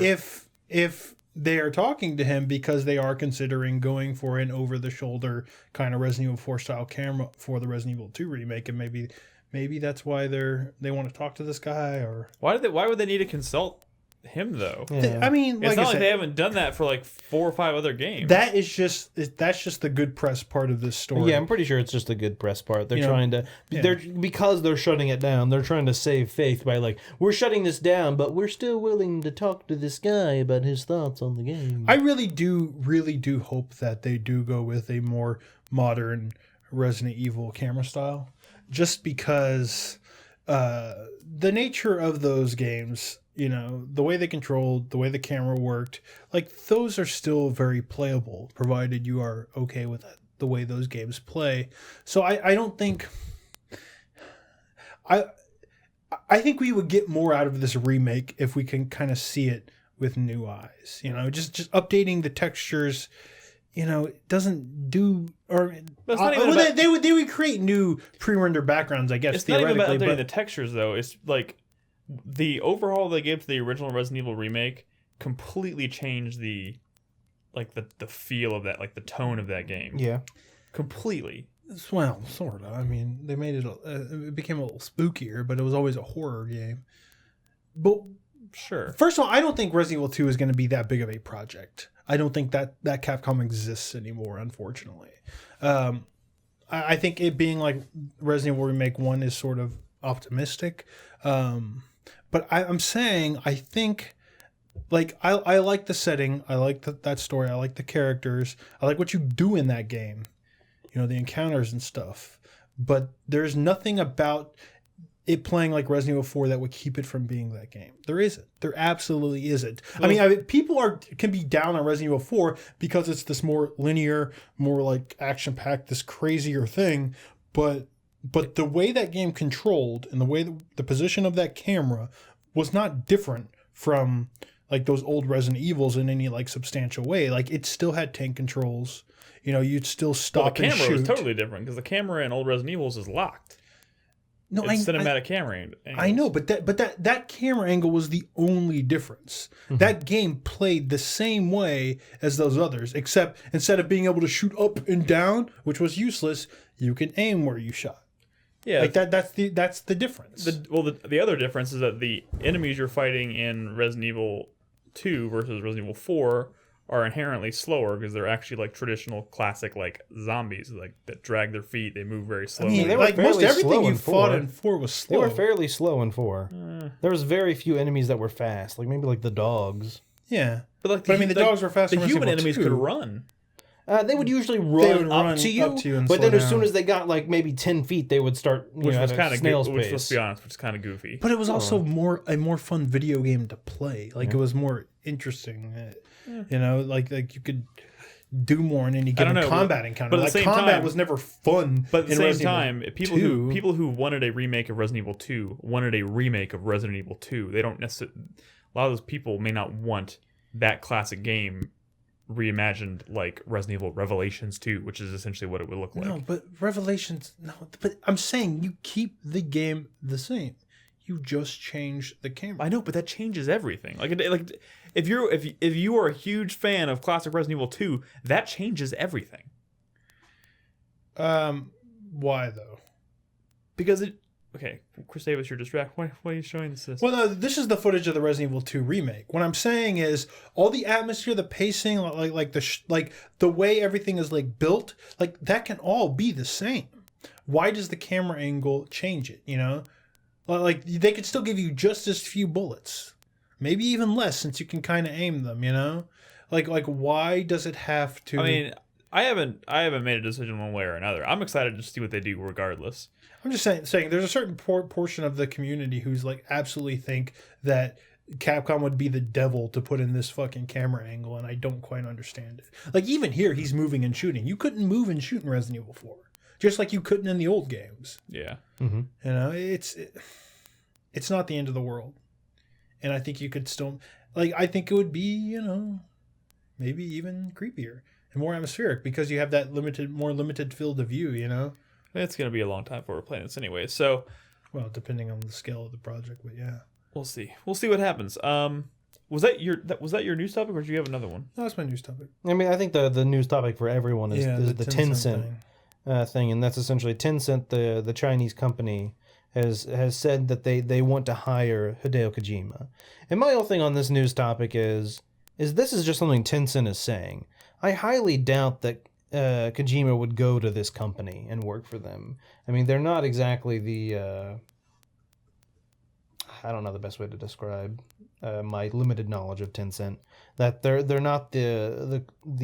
It wouldn't be a step they up more for of like- Kojima. Aren't they more of like an investment firm? Like Yeah. they own stakes in a lot of... that they do put money into video games. Weren't they trying to buy Epic for a while? They were. They yeah. have they have a They they have a own- large share They own of a Epic. chunk of Epic, but essentially they're a company that has money. They like to put their money into things to Right. make them more money. To make money. And in this situation, they're saying they want to put money into Hideo Kojima. Oh, I'm pretty sure that's what they're saying.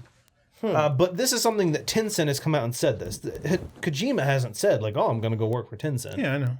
This is just, but yeah, this is what came out this is today. all- I feel like this Rumor. is a good thing, though, because you need a company that's just going to give him lots and lots of money. And if that's the case, if Tencent just wants to give him money to make games, I'm fine with that.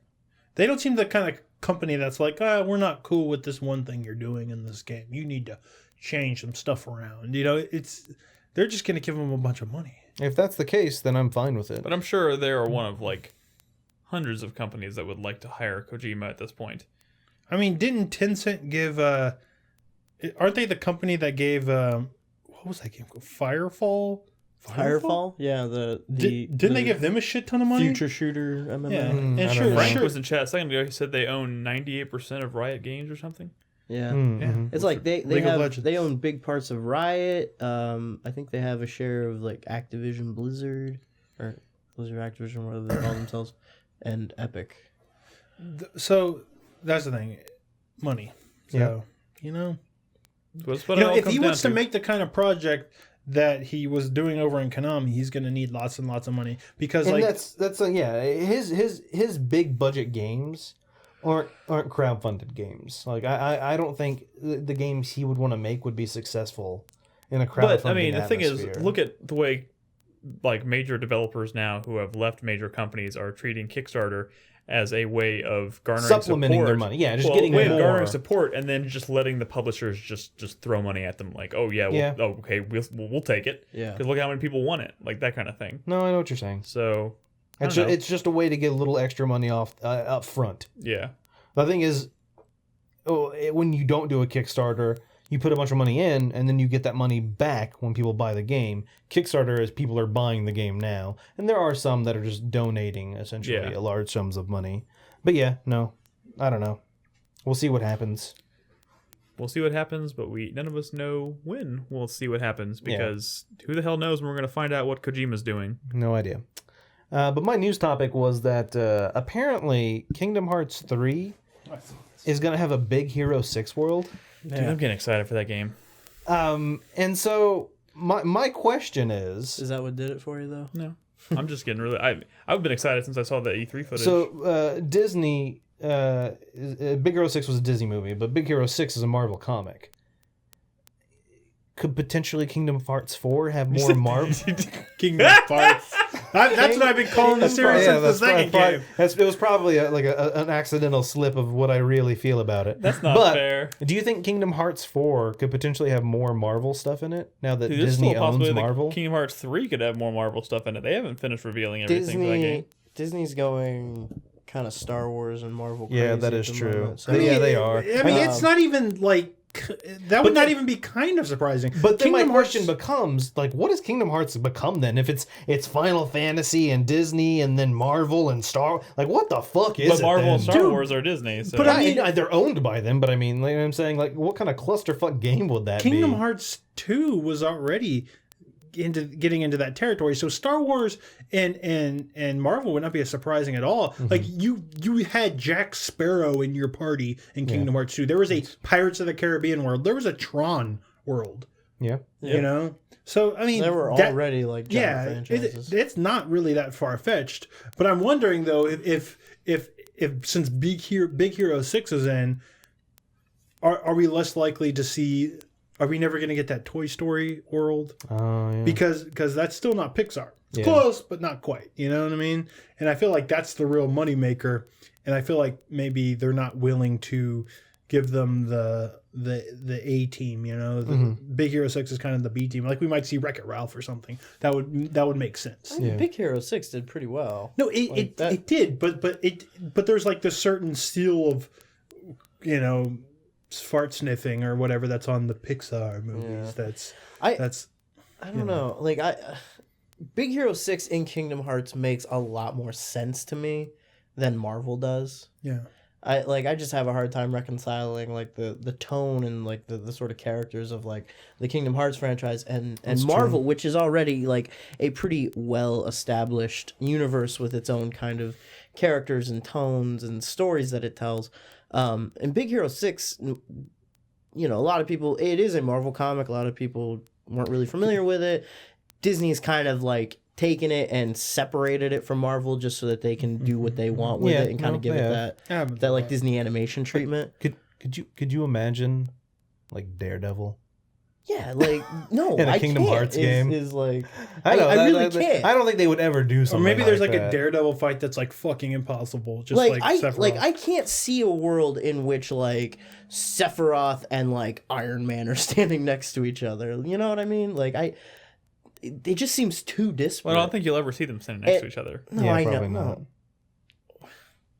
There will be some kind of Kingdom Hearts fan fiction where they are getting it on or something. Just Big Hero 6.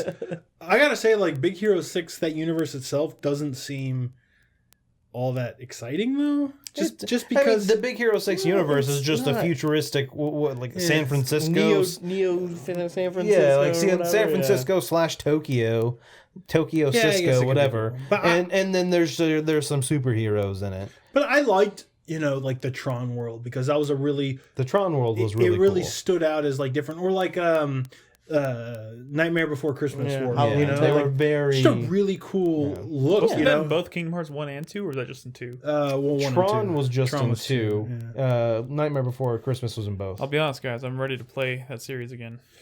I mean, Good luck. Good luck. I'll be playing. Those games are a lot bigger than you I'll be remember playing them, the first probably. one if I ever finish The Witcher. I don't. Okay. I Wait, don't when are you going to play the first one? in my downtime. Good luck playing. Yeah, through, good luck having any Fuck you, Nolan, downtime fuck between you. now and the end of the year, Nick. Good luck I playing don't through the need- fucking I didn't say before the end of the Pinocchio's year. whale level I just from said- Kingdom Hearts 1. Fuck that stupid fucking shitty level.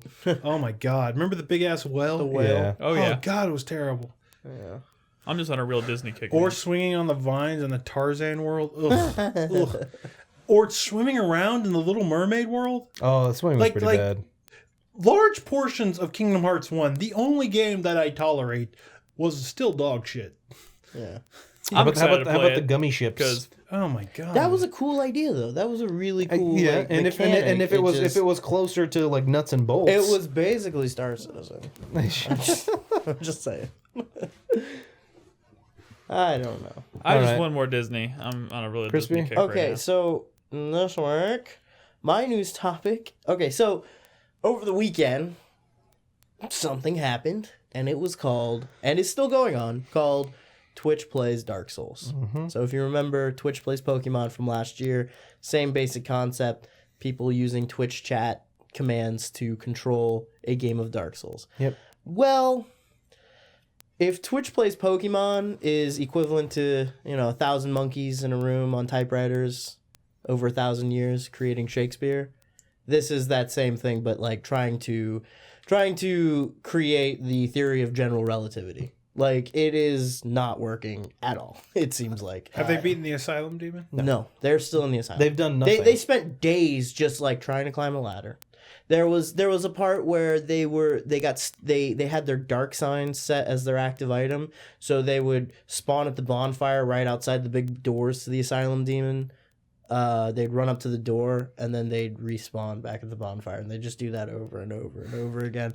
They'll A lot of do it was eventually. just them like running into walls, and they had, I think they picked a priest character or a cleric, which means they started with a mace, and they swung the mace around so many times and hit the wall so much that they broke it.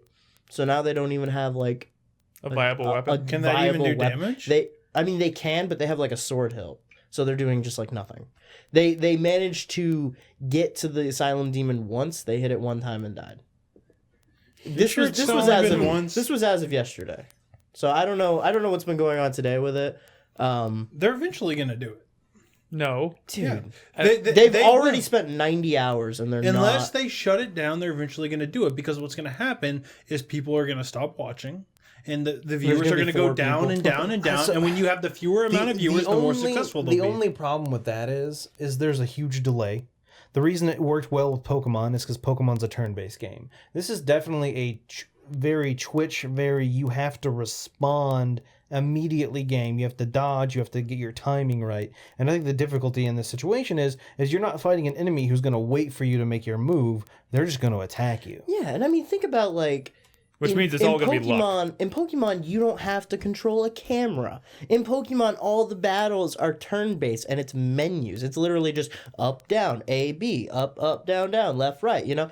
In Dark Souls, there's a lot more control-wise going on. I don't know. Like, I can't even wrap my head around it. It seems like...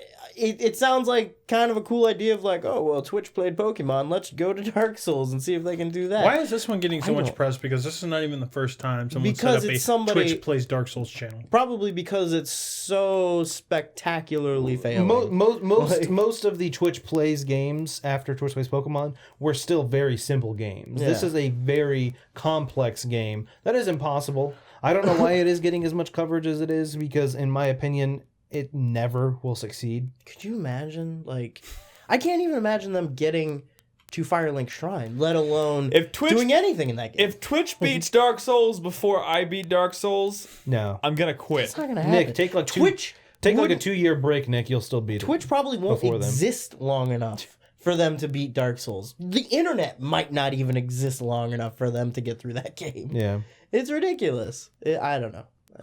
It just seemed really weird, and I like what Yak Jack said in chat. Twitch plays A Link to the Past would be a better idea. I agree. That makes more sense. That makes a lot more sense. Stuff, puzzles.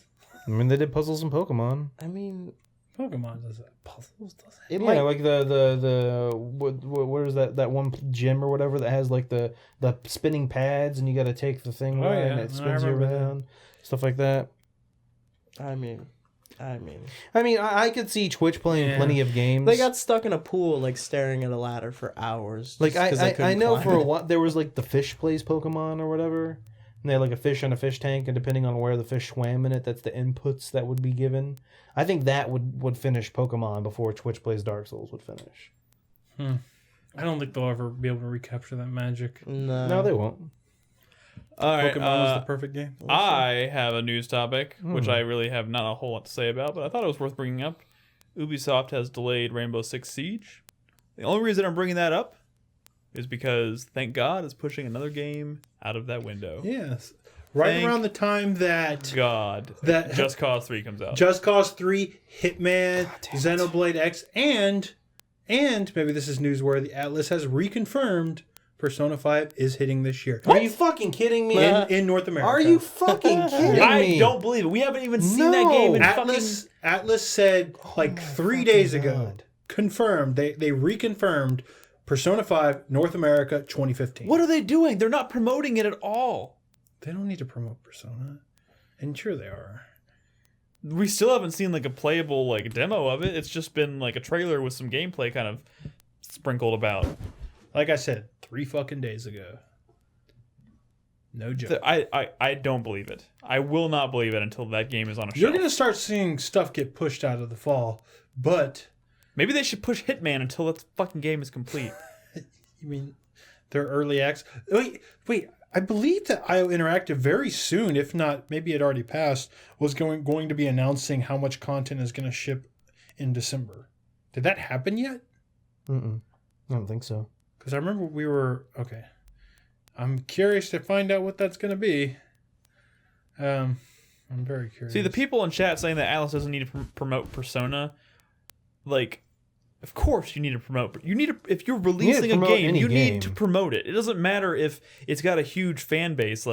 There is always more fan base. There's always more people to pull into your fan base. Well, what makes you think they're not promoting it? They've literally released one trailer Okay, but you're the saying game. trailers are equal promotion, but there's other. I mean, they've been promoting the hell out of it through other means, like cross promotional stuff with some of their other games. I mean, we've definitely. All right, how many games am I missing from this list? Metal Gear Solid 5, Mad Max, Lovers in a Dangerous Space Time, Hitman, This list is going to go on for a while. Lara Croft Go, XCOM 2, Persona 5. What Fallout. game? I said Fallout 4, didn't I? Super Mario Maker. Super Mario Maker. What are we just naming? Just games that are coming out the rest of this year. Oh, I mean, it's too many. Bigger games. I mean, Until these are Dawn. Until Dawn. Jesus Christ. How about games Madden. I'm gonna play? What? NFL. Just Cause 3. Did you say that? Nope, Just Cause 3. There's a fucking other one. Like, what the fuck? Star Assassin's Wars Creed. Battlefront. It autocorrected to Just Star Wars Came 3. Battlefront. Just came through. Are you Battlefront gonna- comes out this year? Yeah. God damn it. Xenoblade X is supposed to come out this year Assassin's too. Creed Syndicate. Halo Oh my 5. Are you gonna play God. Mad Max? Halo 5. Oh god, Halo 5, Assassin's Creed Syndicate. I don't even have an Xbox. Soma. Call of Duty. Soma. God damn No it, Man's guys. Sky? Guys, I'm gonna have a fucking panic attack. Xenoblade. We No have to Man's move Sky on. will come out this Hold year. Chasm? on. Xenoblade. Ooh, dude, the Chasm, goddamn. dungeon, the dungeon game's gonna show. Are we just Wait, doing a Guild of Dungeon. Not Guild. No. Enter the Gungeon? No, No. the one that came out at Other the beginning of the year, early access. Darkest Dungeon. Darkest Dungeon. God damn it. Silent Hills? Is For Honor this year? No. All right, we need to Deus move on. Ex? Fatal Frame 5 is supposedly coming out this year. Fatal Frame 5, yeah, and Itagaki's game, The Devil's Turd. God, it looks terrible. Dude. All right, I'm gonna cry. Let's move on. That Zelda game It's time. No, that Zelda game's poopy. It's time. could be good. It is time for. Okay. It's the community. Yay! Yay! It's the community. Yay! This is the best part of the show for everyone listening. Whether you're at home, whether you're on a bus, on a train, in a car, on a plane, on the toilet, wherever you are. Especially on the toilet. Favorite part of the show because this is when it's devoted just to our lovely, lovely community. First of all, I want to thank our 2 new patrons. We have 2 new patrons since last week. Woo! Kenneth B. and Andrew C. Kenneth B. Andrew C. Both pledged to us in the past week. Greatly appreciate it. We do have a lot of new patron content in the works. A lot of We're making a big announcement on the next podcast involving Patreon. Woo! we're excited for it. We are very excited You're for it. excited for it. There's a lot of Wednesday evenings where we're sitting at our desk, pounding our fist, talking about our patrons because we care so much. We really. That's a true really story. do. No, that happens a lot. Another note: our supporter of the month is Liz6005. Yep. Why didn't this update? I updated it. Well, anyway, I have it memorized. She's from Virginia. Virginia. Yep. It's because I'm looking at the wrong tab. The game she chose for us to play is Dishonored. Mm-hmm. Chris is going to be playing that, Chris is playing Dishonored. and you were playing it. I'm playing her other choice. Her other choice, which was Penumbra. Penumbra Black Plague on Friday, Mm-hmm. Okay. starting at 9. and that's Cool. I'm doing this for you, Liz, because I really should be playing The Witcher 3. You'll like Penumbra though. It's Dude, really you're good. not gonna finish Witcher Black 3 Plague is before really good. Metal Gear comes out, so. I know. You're not gonna- Okay. So now it is time for questions. Yay. If you are For the record, if I don't finish The Witcher before Metal Gear comes Which you out, won't. I'm probably You not going to finish The absolutely Witcher. won't. Well, You're not going to. Fuck. Then why am I Why- even trying? Don't stop. I mean, we gotta stop putting deadlines on video games. I finished Soul Reaver 2 for the first time a couple of days ago. You know what? It's okay. You know? No, it's not. Don't I think he's rush just. through Witcher I think 3. he's just talking about the fact that if he doesn't finish it, then September 1st is the start of the end of the fucking world in terms of video games. I'm not going to stop. Like, once September hits, it's like non-stop. Well, that's what I'm saying. It's not that you're going to stop playing Witcher. It's that there are new games coming out that we need to be talking about. Sure. Because like I said, I just listed off goddamn 12 games that are coming out in the span of like a few months. So finish Witcher 3 in January. But Okay. once again, the reason we want to finish it's end of the year. when we're doing our year. What is that show? I mean, I've called played that we enough do? of The Witcher to make Like our game of the year, whatever that show is called. It's hard to have a game in your top 10 when you haven't finished it. Yeah. It still could be there. That was Witcher 2 for me. Yeah, exactly. But finishing it determines where it is on your list. Maybe if it makes your list. Maybe the ending could ruin the game for you. So I mean, I think that's one of the reasons I understand where Nick's coming from, and that it's very important to try and finish a game, especially when you care about it. Yeah. But anyway, let's get to questions. If you are a patron, you can go to our activity feed. Every week we post a like a thread. What would you call that? It's just a post on the activity feed. On the activity feed, where you can ask us questions. The first question this week comes from Gonzo Lude. Oh, Gonzo. A question for Brad. Okay, hello. Where did that goofy laugh of yours come from? More specifically, the laugh that sounds like a bear having an orgasm, or the principal in Forrest Gump. That one. That one. The principal in Forrest Gump? I have no idea what he's talking about. Is it from your apnea? That one? Yes, that's what he's talking about. Oh no! Oh, because the principal comes over to his house and has sex with his mother, and then he's like, "How you doing, boy?" And he just goes, because that's the sound they're making. I feel like it's not like I invented that. A lot of people laugh like that. Oh, Revenge of the Nerds. Yeah. That's where it came from. Yeah. Okay. my well, there you God. go. I watched a lot of Revenge of the Nerds when I was young. I bet you did, you fucking nerd. All right. Our next question comes from Meek Lopa. Miklopa? What are some of your fondest memories of playing on arcades? I don't really have fond memories of arcades. I'm not an arcade player. I've never really understood the appeal. There was a place back home called the Roller Barn, which was The Roller a Barn. roller barn. It was a roller skating rink, and it was like the only thing that was anything in my whole town. So like when you were a kid having your birthday at the roller barn was pretty cool. And I didn't really like skating that much, but they had the original Mortal Kombat and Teenage Mutant Ninja Turtles. And I used to play the fuck out of both of those. That's about it. I don't really have any what other. is Ed saying? Is that important? I'm pretty sure Ed's mad at me for saying that I don't like arcades. Oh, no, he's not. He's talking... Credit cards. Why is he screaming credit cards at me? I don't understand. Updating? Oh, he's trying to sell us. Oh, thank you. Thank you. If you are a patron currently on our Patreon This campaign, is important. and there are a few people on our Patreon campaign whose credit cards are not processing, so we're probably gonna have to clean house and eliminate them. So if you think you might be one of these people, if you didn't realize that your credit card is not processing, I would urge you to log into your Patreon account and update it. Don't make me list your names. Because after this next round, we're going to go through and we're going to clear out anybody who hasn't successfully processed in the past 2 months. I was actually hearing a story. This is related. Hearing a story about Kickstarters where this happens a lot. Where by the end of the Kickstarter, like credit cards will expire and stuff, but that stuff still counts towards their goal. Yeah. That stuff still counts towards their goal, and as long as they hit their goal and they haven't processed the credit cards yet, it's fine. They'll still, like, if they later on have credit card issues, that still counts. It still shows that they raised that money, even though they never get that money. Sometimes it could be a bunch of pretty significant payments that never actually end up going through, but the public still thinks they actually made a lot more money than they did. And sometimes it's even the difference of, like, their first stretch goal. So now they have to do this thing that they don't actually have the money for because people didn't update their credit cards. I see. Like, So that's the thing. All we're saying is if we urge you to log in and check it, make sure your credit card's up to date. And if it's not, update it. Or, if you want to remain a patron, that'd be great.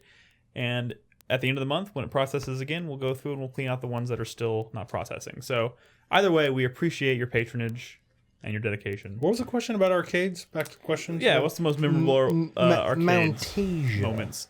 I remember going to... such a long time ago. I remember going to... Oh, man, what was it? I remember having going to a lot of arcades when I was younger. But I guess my most time spent in an arcade was back when I was playing Tekken Tag Tournament. I think the only game I really remember playing excessively at all in an arcade would be the Jurassic Park shooter. Was it Lost World? I think it was. You would. Yeah, man. No, actually, I forgot. Shooting When I was dinosaurs. even better one, when I was in college, there was this place right down the road from us called Rocky's Replay. Don't look for it. It doesn't exist anymore. They had the best chili dogs I've ever had, and they had a machine that was called 6-Gun Select, and it was a full FMV quick draw game. And it had like You have the to way use the your cabinet. hands? Yeah, it was like a baby game. The way the cabinet was set up is it had this big pedestal out away from the screen that had the gun in it, and you'd stand next to it, and they'd have like these really cheesy videos of these actors being like, "I'm gonna kill you, varmint," and then they'd like drop into their quick draw pose, and you'd wait, and when they draw, you fucking pull the gun out and just start going crazy on the screen, and then they'd show a video of them going, Yeah. "You got me, partner," and then they'd like fall down dead. It was amazing. Love that place. I miss it. So when I was in high school / just after graduating, Mount Asia in Houston, a place where they have like putt-putt, and they had some like bumper boats and go-karts. They had like an Like arcade. Celebration Station? Yeah, it was like Celebration Station. That They doesn't had, exist anymore, does it? No. They had like unlimited gaming, like on certain days. Like you pay like $10, and all the games were free. And me and my friend would play it so much, like Time Crisis, and Played some Time Crisis. and there was a couple of other games like Need for like racing games and stuff, and and then like just play a shit ton of DDR, because it was free, and that was a lot of fun. But my fondest memory of like a game.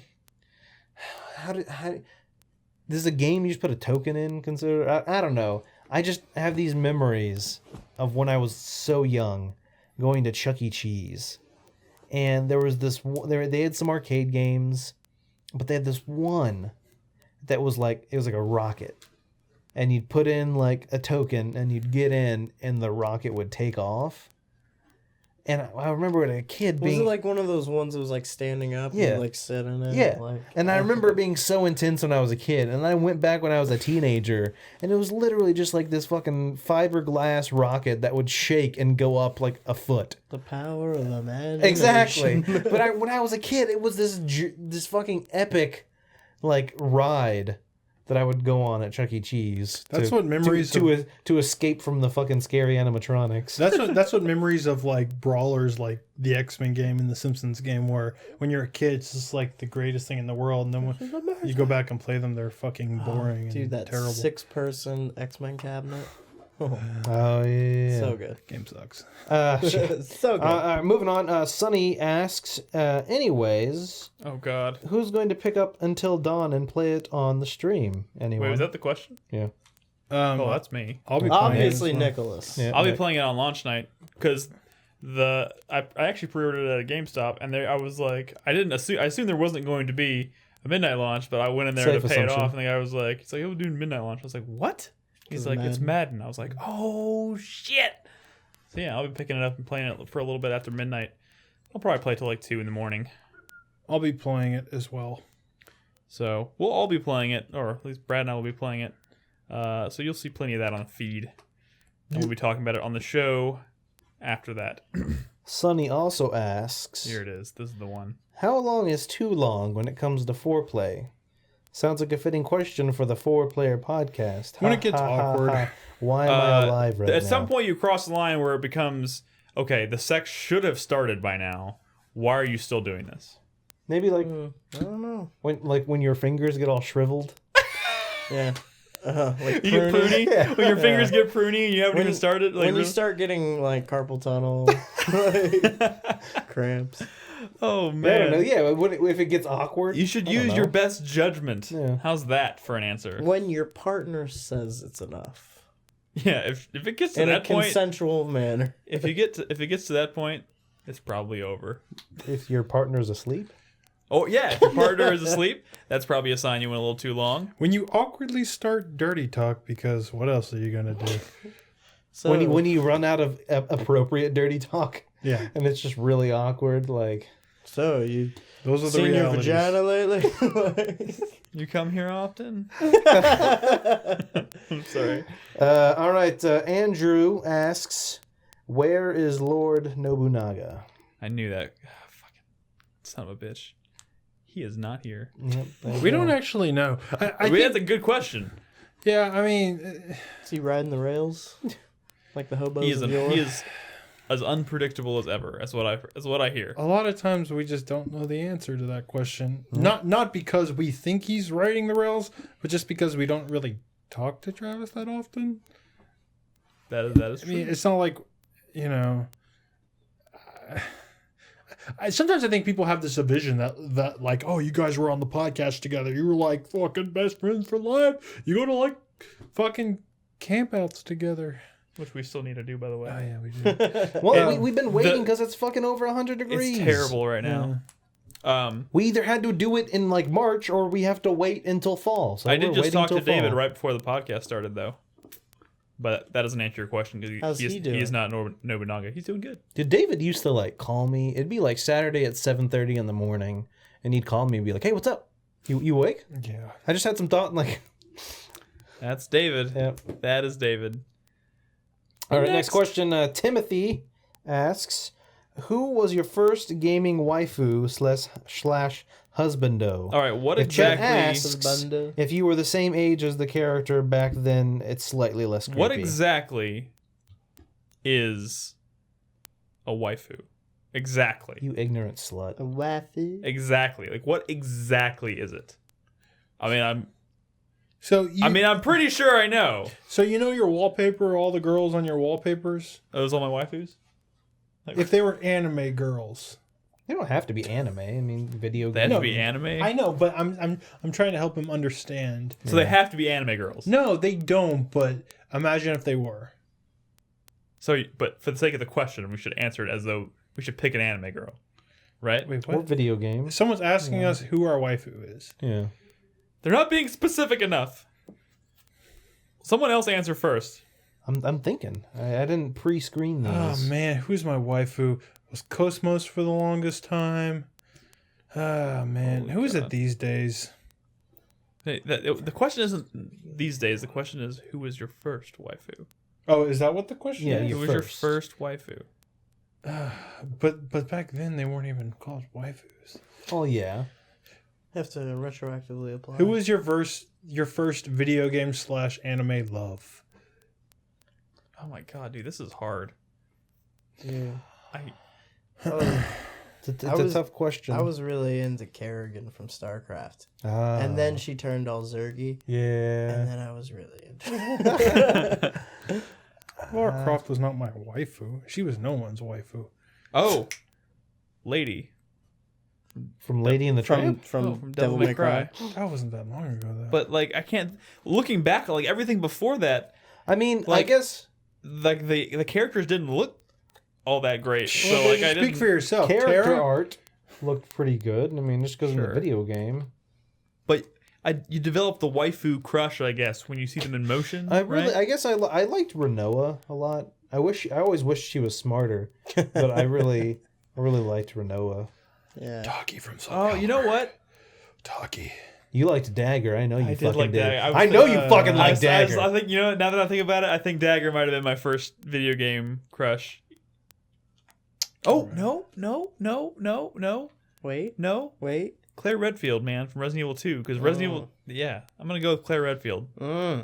Even though, as the years went on, she became progressively worse looking in the facial area. I don't know what that's all about. But Resident Evil you 2... sure it wasn't the one of the Raptors from Turok? I'm pretty sure, Nolan, you son of a bitch. They're all female. In Turok there? I don't know. There actually weren't. It's just fucking. Anyway, Life, moving on. Next question. Cosmos. Michael asks, "What are your favorite theme park rides?" Cool. So I don't do roller coasters very much. The In Harry fact, at Potter all. ride at Disney World. I was gonna say that. I wanna the go to Harry. that. You're talking about the Hogwarts ride, right? The one in Hogwarts. Dude, that blew my mind. Like, oh no, did you do the one at Green God's Bank? It didn't exist yet when I Oh, dude, the Green God's Bank one is awesome. In fact, I think I may like that one more than the Hogwarts ride. Usually the newest one is the best one.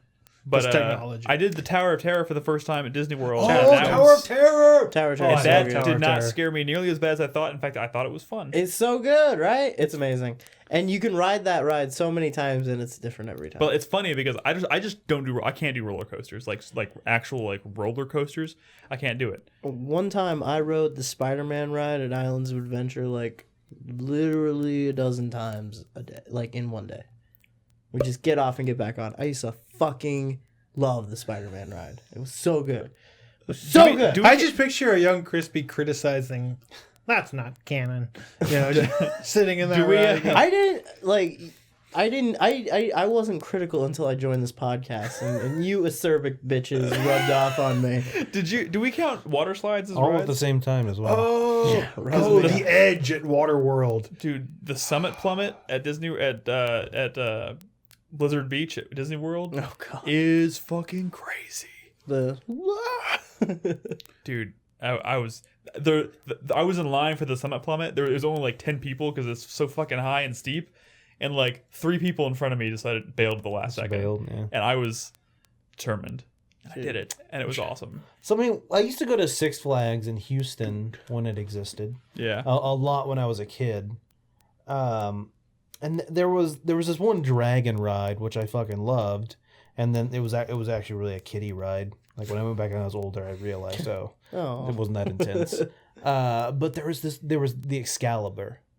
Did you ever ride That the one Excalibur? always broke down. Because it was fucking made of wood. Yo, It was an old wooden roller coaster No. that was pretty fucking intense. Wait, Excalibur was like Yeah. Oh, you don't like wooden roller coasters? Texas Dude, Cyclone. fuck wood Oh, roller was it coasters. Cyclone that I'm The thinking Texas of? Cyclone was wood. kidding? Maybe Cyclone. The yeah. big white one? Maybe. That's the Cyclone. Dude, that I lady don't who was know. flung from the roller Excalibur's the coaster red was one that like always- basically ripped that's in right, half. that's right. It was on a wooden roller coaster. That always scared the shit out of me because it was wood, and I always thought it was Yeah. gonna break down. But they added this one. I can't remember what it's called in Houston, and it would like essentially it did like a loop, and then went straight up, and then went backwards. Grease lightning. Grease lightning. Thank you. But like the guy who was controlling it would never be like, "All right, 3, 2, 1, go." He'd be like, "And we're going," and nothing would happen, and he'd be like, "Hold on, wait, okay, here we go," and then like nothing would happen, and he would just go on for like 2 minutes before he would actually be like, "All right, I think I found the," and then you would just go. Were you a fan of Sky Screamer? The Sky Screamer? I would know. That's the Dude, black I one know that which jumped one down. it is. I never went Accelerate? on it, though. I know. That's the one that kind of Yeah, I know the hanging one. Yeah, The Accelerate. Viper? Yeah, oh, the Viper. Yeah. That Star Trek ride that J-52 is talking about Uh-huh. that used to exist in Las Vegas was so fucking cool. The ride itself was kind of lame, but the lead up to it was amazing because they'd put you in this room that looked like it was a ride boarding room, and then you'd hear all these fucking weird sounds, and then the lights would go out and you'd hear the transporter sound effect, and you'd wait and like the lights would come back on and you'd be standing on the transporter pad on the Enterprise, and like the floor under you had changed and everything, and then they're like, "Oh, we had to save you from something, you gotta come with us," and they walk you through the fucking Enterprise to the bridge, and then you watch this whole thing, and then there's like Borg attacking people, and they're like live actors everywhere. It was so fucking crazy. When I was a kid, that was the coolest thing I had ever seen in my life. It was amazing. And the ride was Oh, that reminds me. like, That reminds me. Big news, guys. Fucking Star Wars Land is coming to Disney World. yeah. Holy shit. Dude, once they have that going, I'm going I back think to Disney Emily World. and I are planning on going back as well. But- like that's But hands down. I'll never forget when Six Flags added the Batman escape Oh, ride. man. Oh my god! That's a good one. I remember the first. Well, also the Indiana Jones ride. I loved that when I was a kid, just because it was Indiana Jones. But anyway, Indiana Jones. Yeah. Not at Astroworld. yeah, no, at Six Flags, yeah, at Ashworld, it was an indoor thing. It was like the minecart ride. Oh, it started out as like something else. I think Probably, they changed and they changed. They made it into an Started Indian. out as But like a anyway, Mayan they one. added. Yeah, it was like a Mayan thing. They added Batman escape.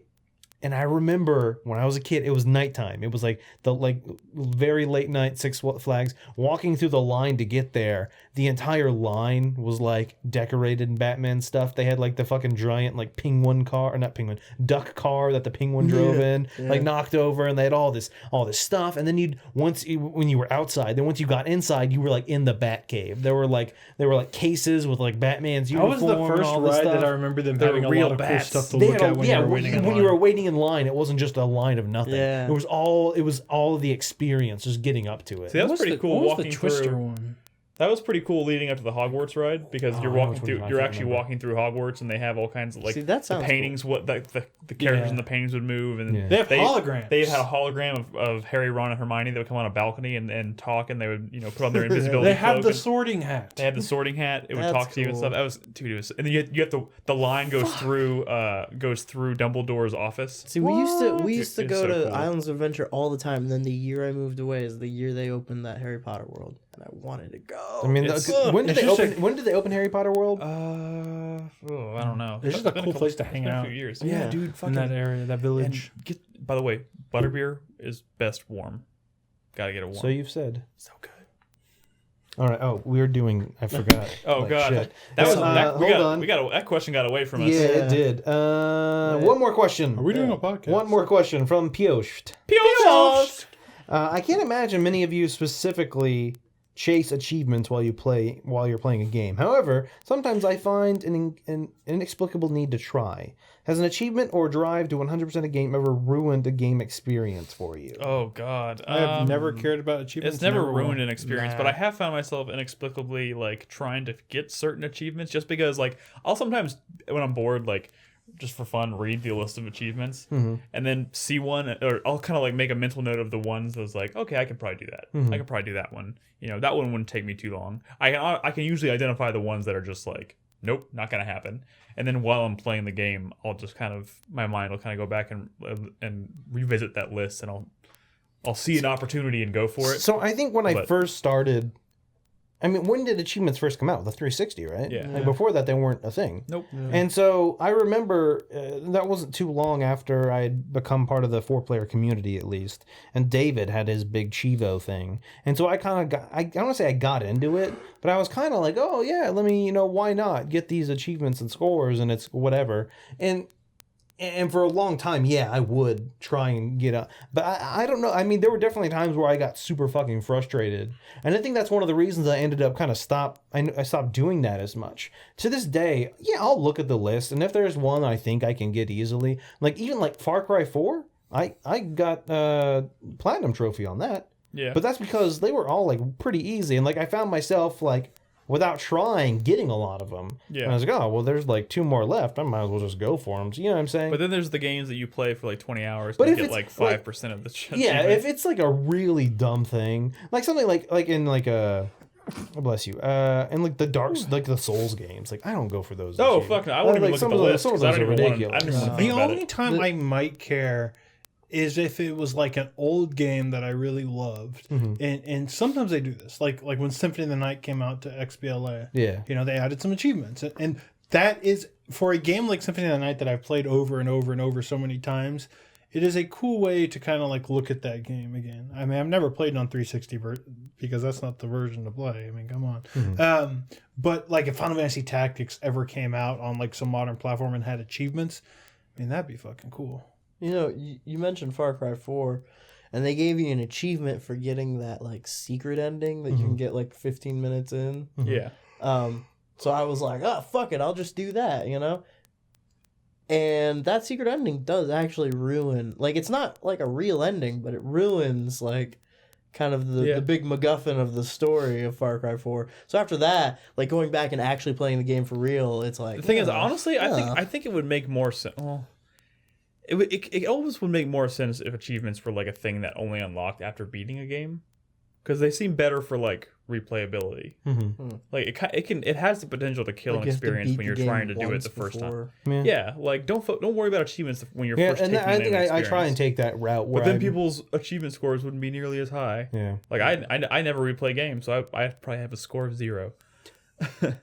All right, so thank you all for your questions. Thank you. If you are a patron and you have any questions, just usually on Sundays, but just sometime before the podcast. Sunday or Monday morning. Yeah, you definitely go to the activity feed and ask your questions you got. We will get to as many as we can. Now it's time for everyone's favorite part of the show. It's my second favorite part. After this part, chatter of the week. The part of the show where we pit 2 chatters against each other in all-out brawl of how high their achievement score is. I don't think that's really how it does that. It's how it works this That week. seems like it'd be All pretty right. Okay. Yep. decisive. Yeah, it might be. So this week, our first chatter is Ed. Ed? And chat, they are raving Ted. Corruption. Oh, so this is not our Ed. No. All right. This is some other lame Ed. No, he's still our Ed. All right. Spells his from- Ed with 2 D's. Portsmouth, England? How do you say that city? Portsmouth. Portsmouth? British. Okay. Portsmouth. His shameful secret. As a youngish adolescent teenage boy, Jesus, How's he that? could have Here we- used any of those words, but he chose to use 3. I dropped 30 quid. What like What is- squid? Is that like a squid? Quid A is... yeah. It's yeah. Wait. Come on. Come on. Is We he all watch making British up television stuff? Is he now. making up currency? Wait, do you really not Is this know? currency? Are these like Quid rupees? is like buck. It's a different term. It's slang for money. It's slang for Okay. pounds. I wasn't Instead aware of of saying this. pounds sterling, This you would is say all new quid. slang to me. Don't you watch Sherlock? I love Sherlock. Anyway, I dropped 30 quid on the Xbox Live downloadable version of Soul Calibur 4 for the sole purpose of jiggling Ivy Valentine's titties on the character customization screen. Man, Got my money's worth. It's all Still about prefer Taki, Tekken. though. Like Talking. Ivy's might have been skin bigger, tight, but Taki's red suit. were freer. Yeah, they just... every which way, She had asynchronous boob movement. to and fro. Hey Ed, if you like that, you should definitely check out Shin Megami. No, what am I talking? What am I? I can't. I lost it. What's Shinobi? Shinobi? Dead or alive? I just played it on the feed like in the past couple of months. With Taki, you could pretend it was paint.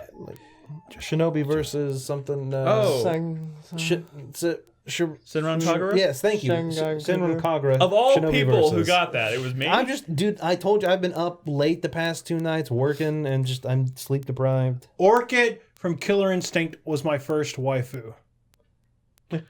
Okay. Okay, In the moving on. yellow/orange outfit. Raving Ted's Because it greatest looks like she's gaming new. achievement. I've obtained the wonderful achievement of completing, I believe, about 0% of the hundreds of games I'd played until I was about 16. Huh?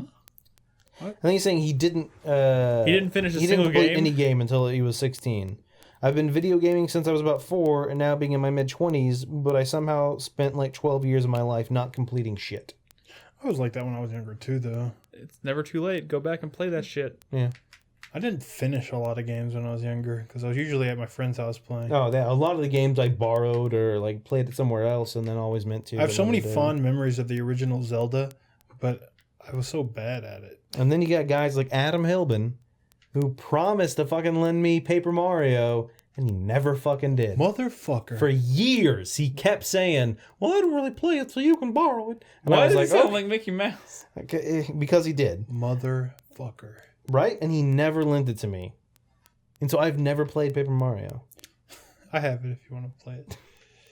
You're- 10 years later, no one's gonna be like, Brad Simons, that motherfucker never lent me that game. He was all like, "I have the game, but I'm not going to lend it to you." Raving Ted's top 5 games of all time. Number 5, Red Dead Redemption. Revolver. Undead Nightmare. Redemption. Revolver. Redemption. Okay, good. Number 4, Freedom Fighters 2. Freedom Planet. Fighters. Number 3, Half-Life 2. Blue Shift. Half-Life 2. Number 2, Limbo. Bo. Oh. Yep. The one with the pole that you... What? No. Doing no. Limbo. Bad joke. Moving on. Yeah. And his number 1 game of all time is The Neverhood. Wow. What? Really? Really? Yeah. I mean, that game's cool, but like, Wow. wow. That's a weird list. To have all those like really prominent, like really popular AAA titles followed by The Neverhood. The Neverhood. The never. Interesting. Good on you, mate. And he says, totally not that guy. Wait. Oh. He says, I'm totally not that gay. Whoa. But I'd suck Nick's balls inside out through his dick hole if he wanted me to.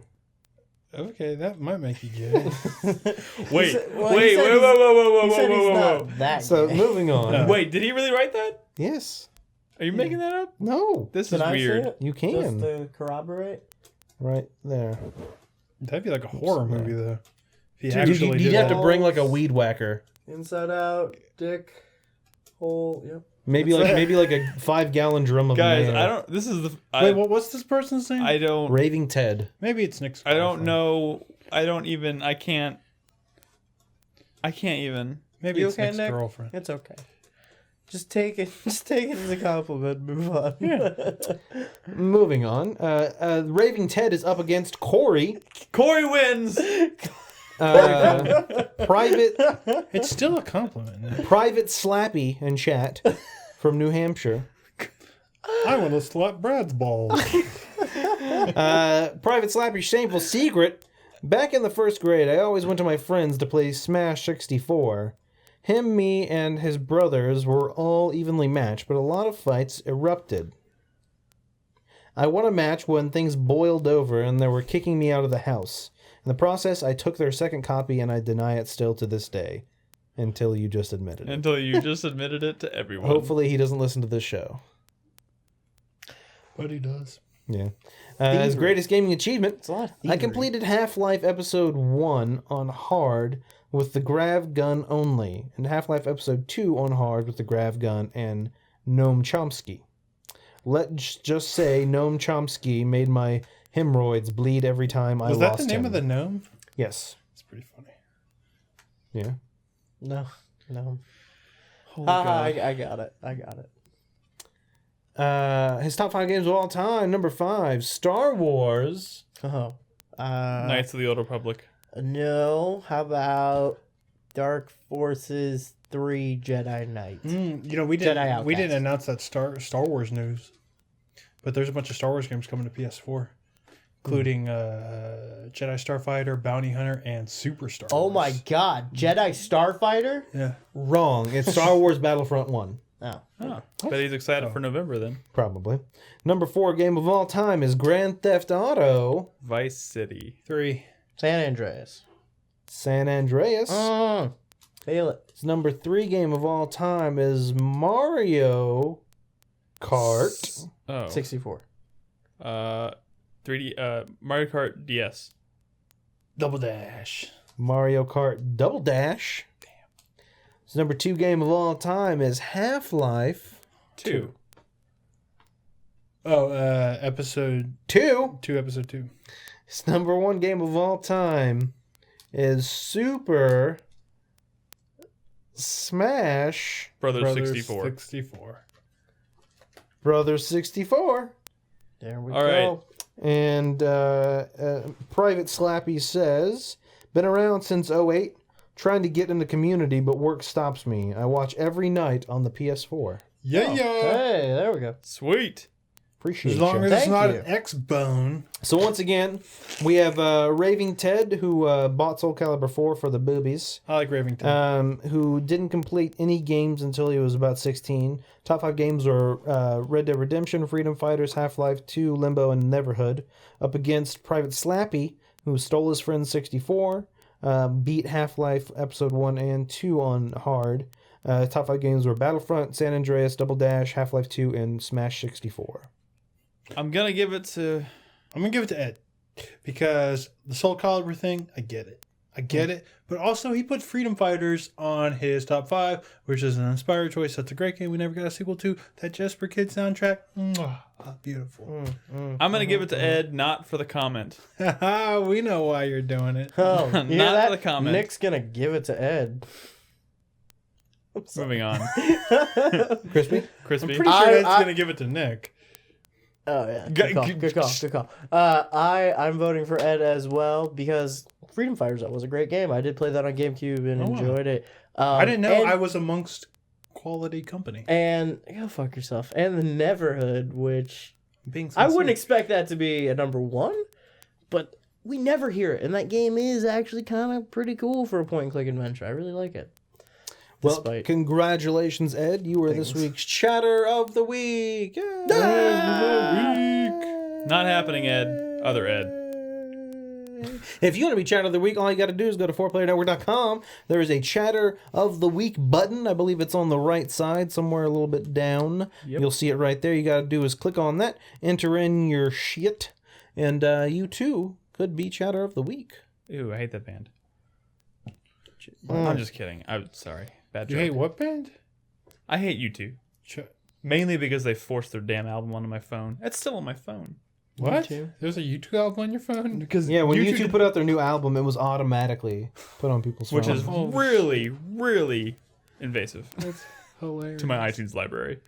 That's hilarious. All right. Anyways, thank you, Nolan, for doing that. Once again, last reminder as far as Patreon goes, if you are currently a patron, we urge you to log in, double check your payment information because there are a few people whose cards were being declined. After this next round, we're going to go through and clear those out. So if anybody who's not been processed properly in the past 2 months, we're gonna do away with you until you fix it. We're gonna murder you. We're gonna murder you. We're gonna be hiding in your closet. And Sleep at night. And PAX Prime is coming up. We're very excited. It's going to be myself and Crispy and Chris Davis. And even Ed is going to be joining us for the first time at... Well, no, I guess he was at PAX South, too. Fuck, that's next week. That is next week. God damn it. We're going to be there. So is anybody in the community who's going to be at Prime, seek us out. Come give us a high five. We'd be happy to say hi and hang out for a little bit. I'm sure we'll probably put together some community meetup of some sort, although I know... There's a lot of people that used to go to Prime who are not going to be in attendance this year, but Like me. we'll come up with something. We'll do something with the community. So, I think that's it for the show this week, guys. This show has gone.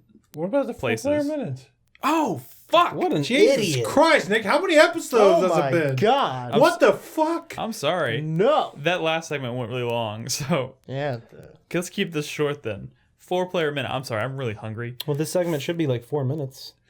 Should be. It's all, when was the last time we had a 4-player minute that was 4 here minutes we go. long? It's all a bunch of hype. It's all hype from me. My first hype. Larian announced Divinity 2. Divinity Original Sin 2. Oh yeah, why was I'm that sorry. not your news topic? Well, hey. There's not much to say. Divinity Original Sin 2. I'm excited. I'm really sad the composer passed away. Yeah. But I'm psyched. My other hype, Lovers in a Dangerous Space-Time, coming out in a couple weeks. I can't fucking wait. Me and Malia, we're going to fight all night long about flying that goddamn ship. Next week, Grandia 2 HD is coming to Steam.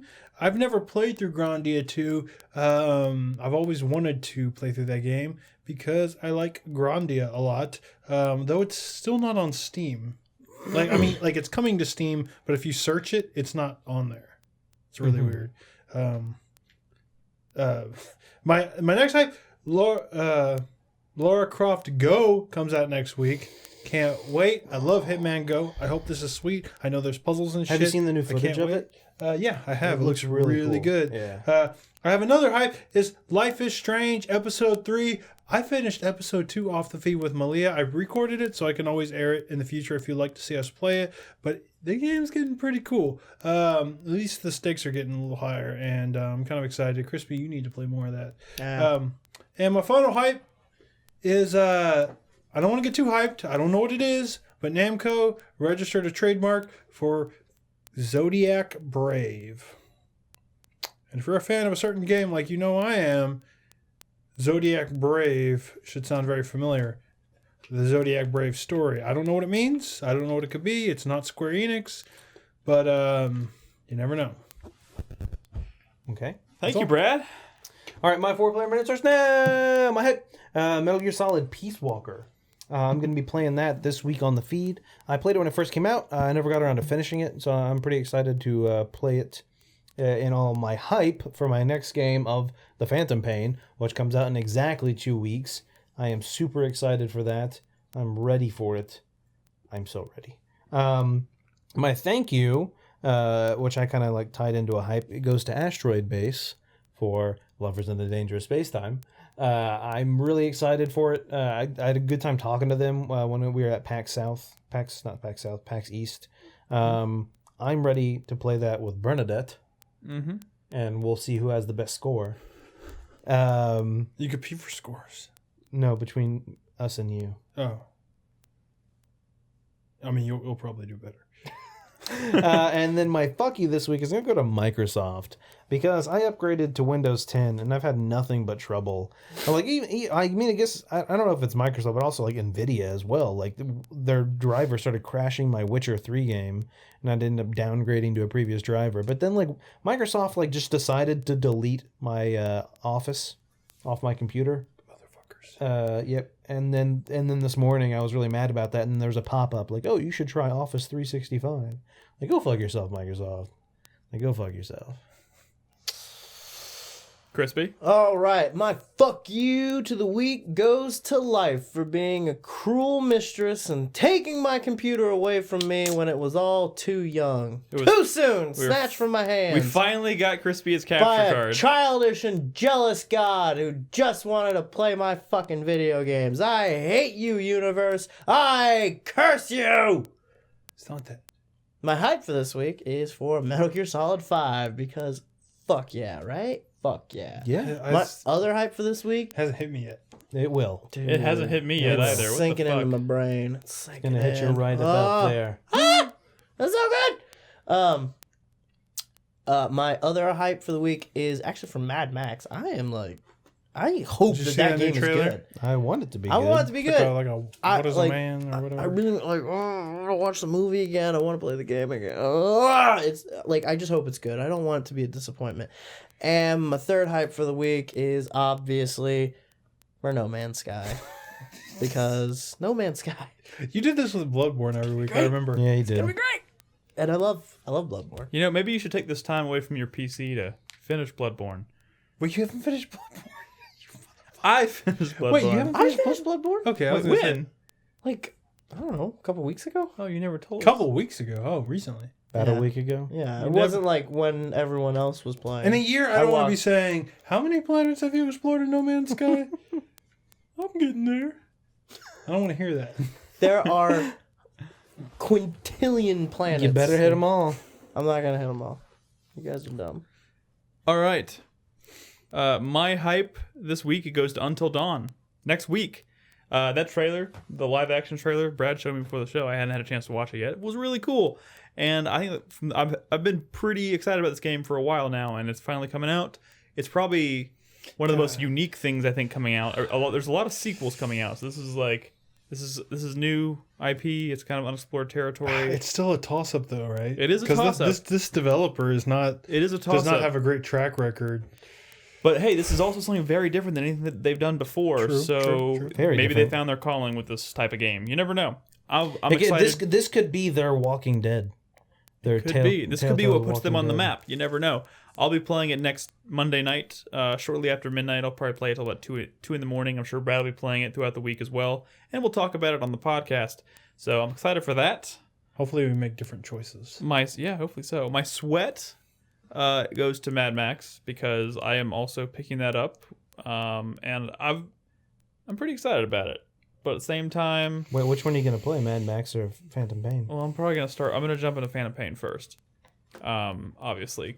But I'm just hoping, like, I feel like no matter what Mad Max is, it's gonna feel kind of underwhelming compared to what's coming out around it. Yeah. I know, right? That's the and I'm problem. First hoping- Mad Max and then Tomb That's the Raider. problem with a lot of games that are coming out this year. Is I feel like Tomb there's Raider's gonna there's get some overshadowed really by fuck. Fallout. There's Phantom Pain, Fallout 4 are going to be two of the fucking biggest games. Yeah. And like it just sucks for these other. It really sucks when like a game's like, yeah, nothing's scheduled to come out, we'll be good, and then all of a sudden Bethesda's like, hey, by the way, we're releasing our game. But hey, I want to hear a vote. Are we going to see a Metal Gear Solid 2 level twist here with Phantom Pain? Yes, I think so. I think definitely. I guess I'll go no. I think the twist is going to be that we're not. No, I think we definitely are. Shut up, Christy. I do want to say that I have past couple of years, like some of my favorite games. Maybe not my like favorite game of the year, but like usually in my top 2 or 3 has been a game that I went into without very high expectations and ended up being like even if it wasn't like the best game, like that was getting like 9s and 10s and like being critically like so well received critically, like I end up finding a game like that's like, you know, moderately successful critically, and I end up really enjoying it. I'm kind of hoping Mad Max is at least that. That's my hope. I hope it's a 10 out of 10. But I also hope it's a 10 out of 10. That would be nice. But You if never it's know. not, it'll be shit, right? But my thank you of the week. Oh God. Goes to me. No, it never goes to you. My fuck you of the week goes to Brad Simons. So rude. I don't know. So, I'm a nice guy. I don't have a thank you or a fuck you this week, but I you have your will. moments. I will continue with a couple more hypes. I'm also very, very, very excited for Soma, which is also next month. I don't know when I'm going to find time to play it. Actually, I'll probably poop sock that game in one night. Probably. Or at least I'm hoping to. And my last hype is for fucking Fallout, because I can't believe... Oh, you know what? My fuck you of the week goes to Atlas for thinking they're going to put Persona 5 out this year. Fuck you, Atlas. That's another like fucking I 150 hour won't game. believe it. I won't believe it until that is like I'm seeing things saying it's gone gold, it's shipping.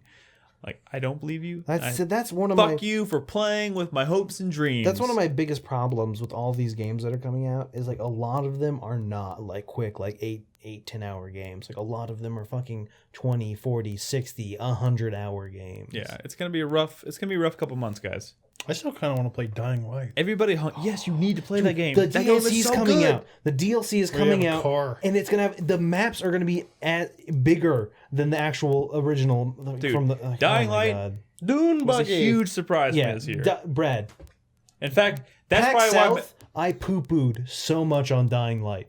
I played it at the fucking what was that truck? Oh, you played at the fucking. I don't even remember. The fucking big truck, and they had it on the side Was of that it. the Nvidia truck? Well, it was in video, something else, something with an A. Alienware? But the reviews weren't very Alienware good. truck. I played it there. I hated it, and then like I got it because everyone else was like it's pretty good, and I fucking played the shit out of it. You know what's funny? Now that you mention that, that's why Mad Max is gonna suck. Is because I've already found my unexpected, like my biggest surprise of the year so far has been Dying Light for me. So Mad Max. I'm also Mad hyped for Max is doing- Shadowrun Hong Kong, which comes out Thursday. All right. Next Thursday. So there This you have Thursday. it. Now our show is done. Thank you so much for listening. Yeah. 4playernetwork.com is the website. You can obviously follow us there. And I am currently working diligently on making some pretty the next round of major updates to the site, which should be pretty cool. So I'll let y'all know more about that as it's getting there. Of course, we broadcast every day at 4pp.tv every day, right? Yeah, Every day. We'll be at PAX Prime in a little over a week and a half, and we hope to see some of you guys there. We'll post. We'll put a post up on the site probably over the weekend announcing any kind of meetup details we're gonna have or coverage details, and of course we hope to see some of you guys at the show. But I think that's gonna do it for the show, guys. Thank you so much for watching and or listening. We will see you next Tuesday. Goodbye.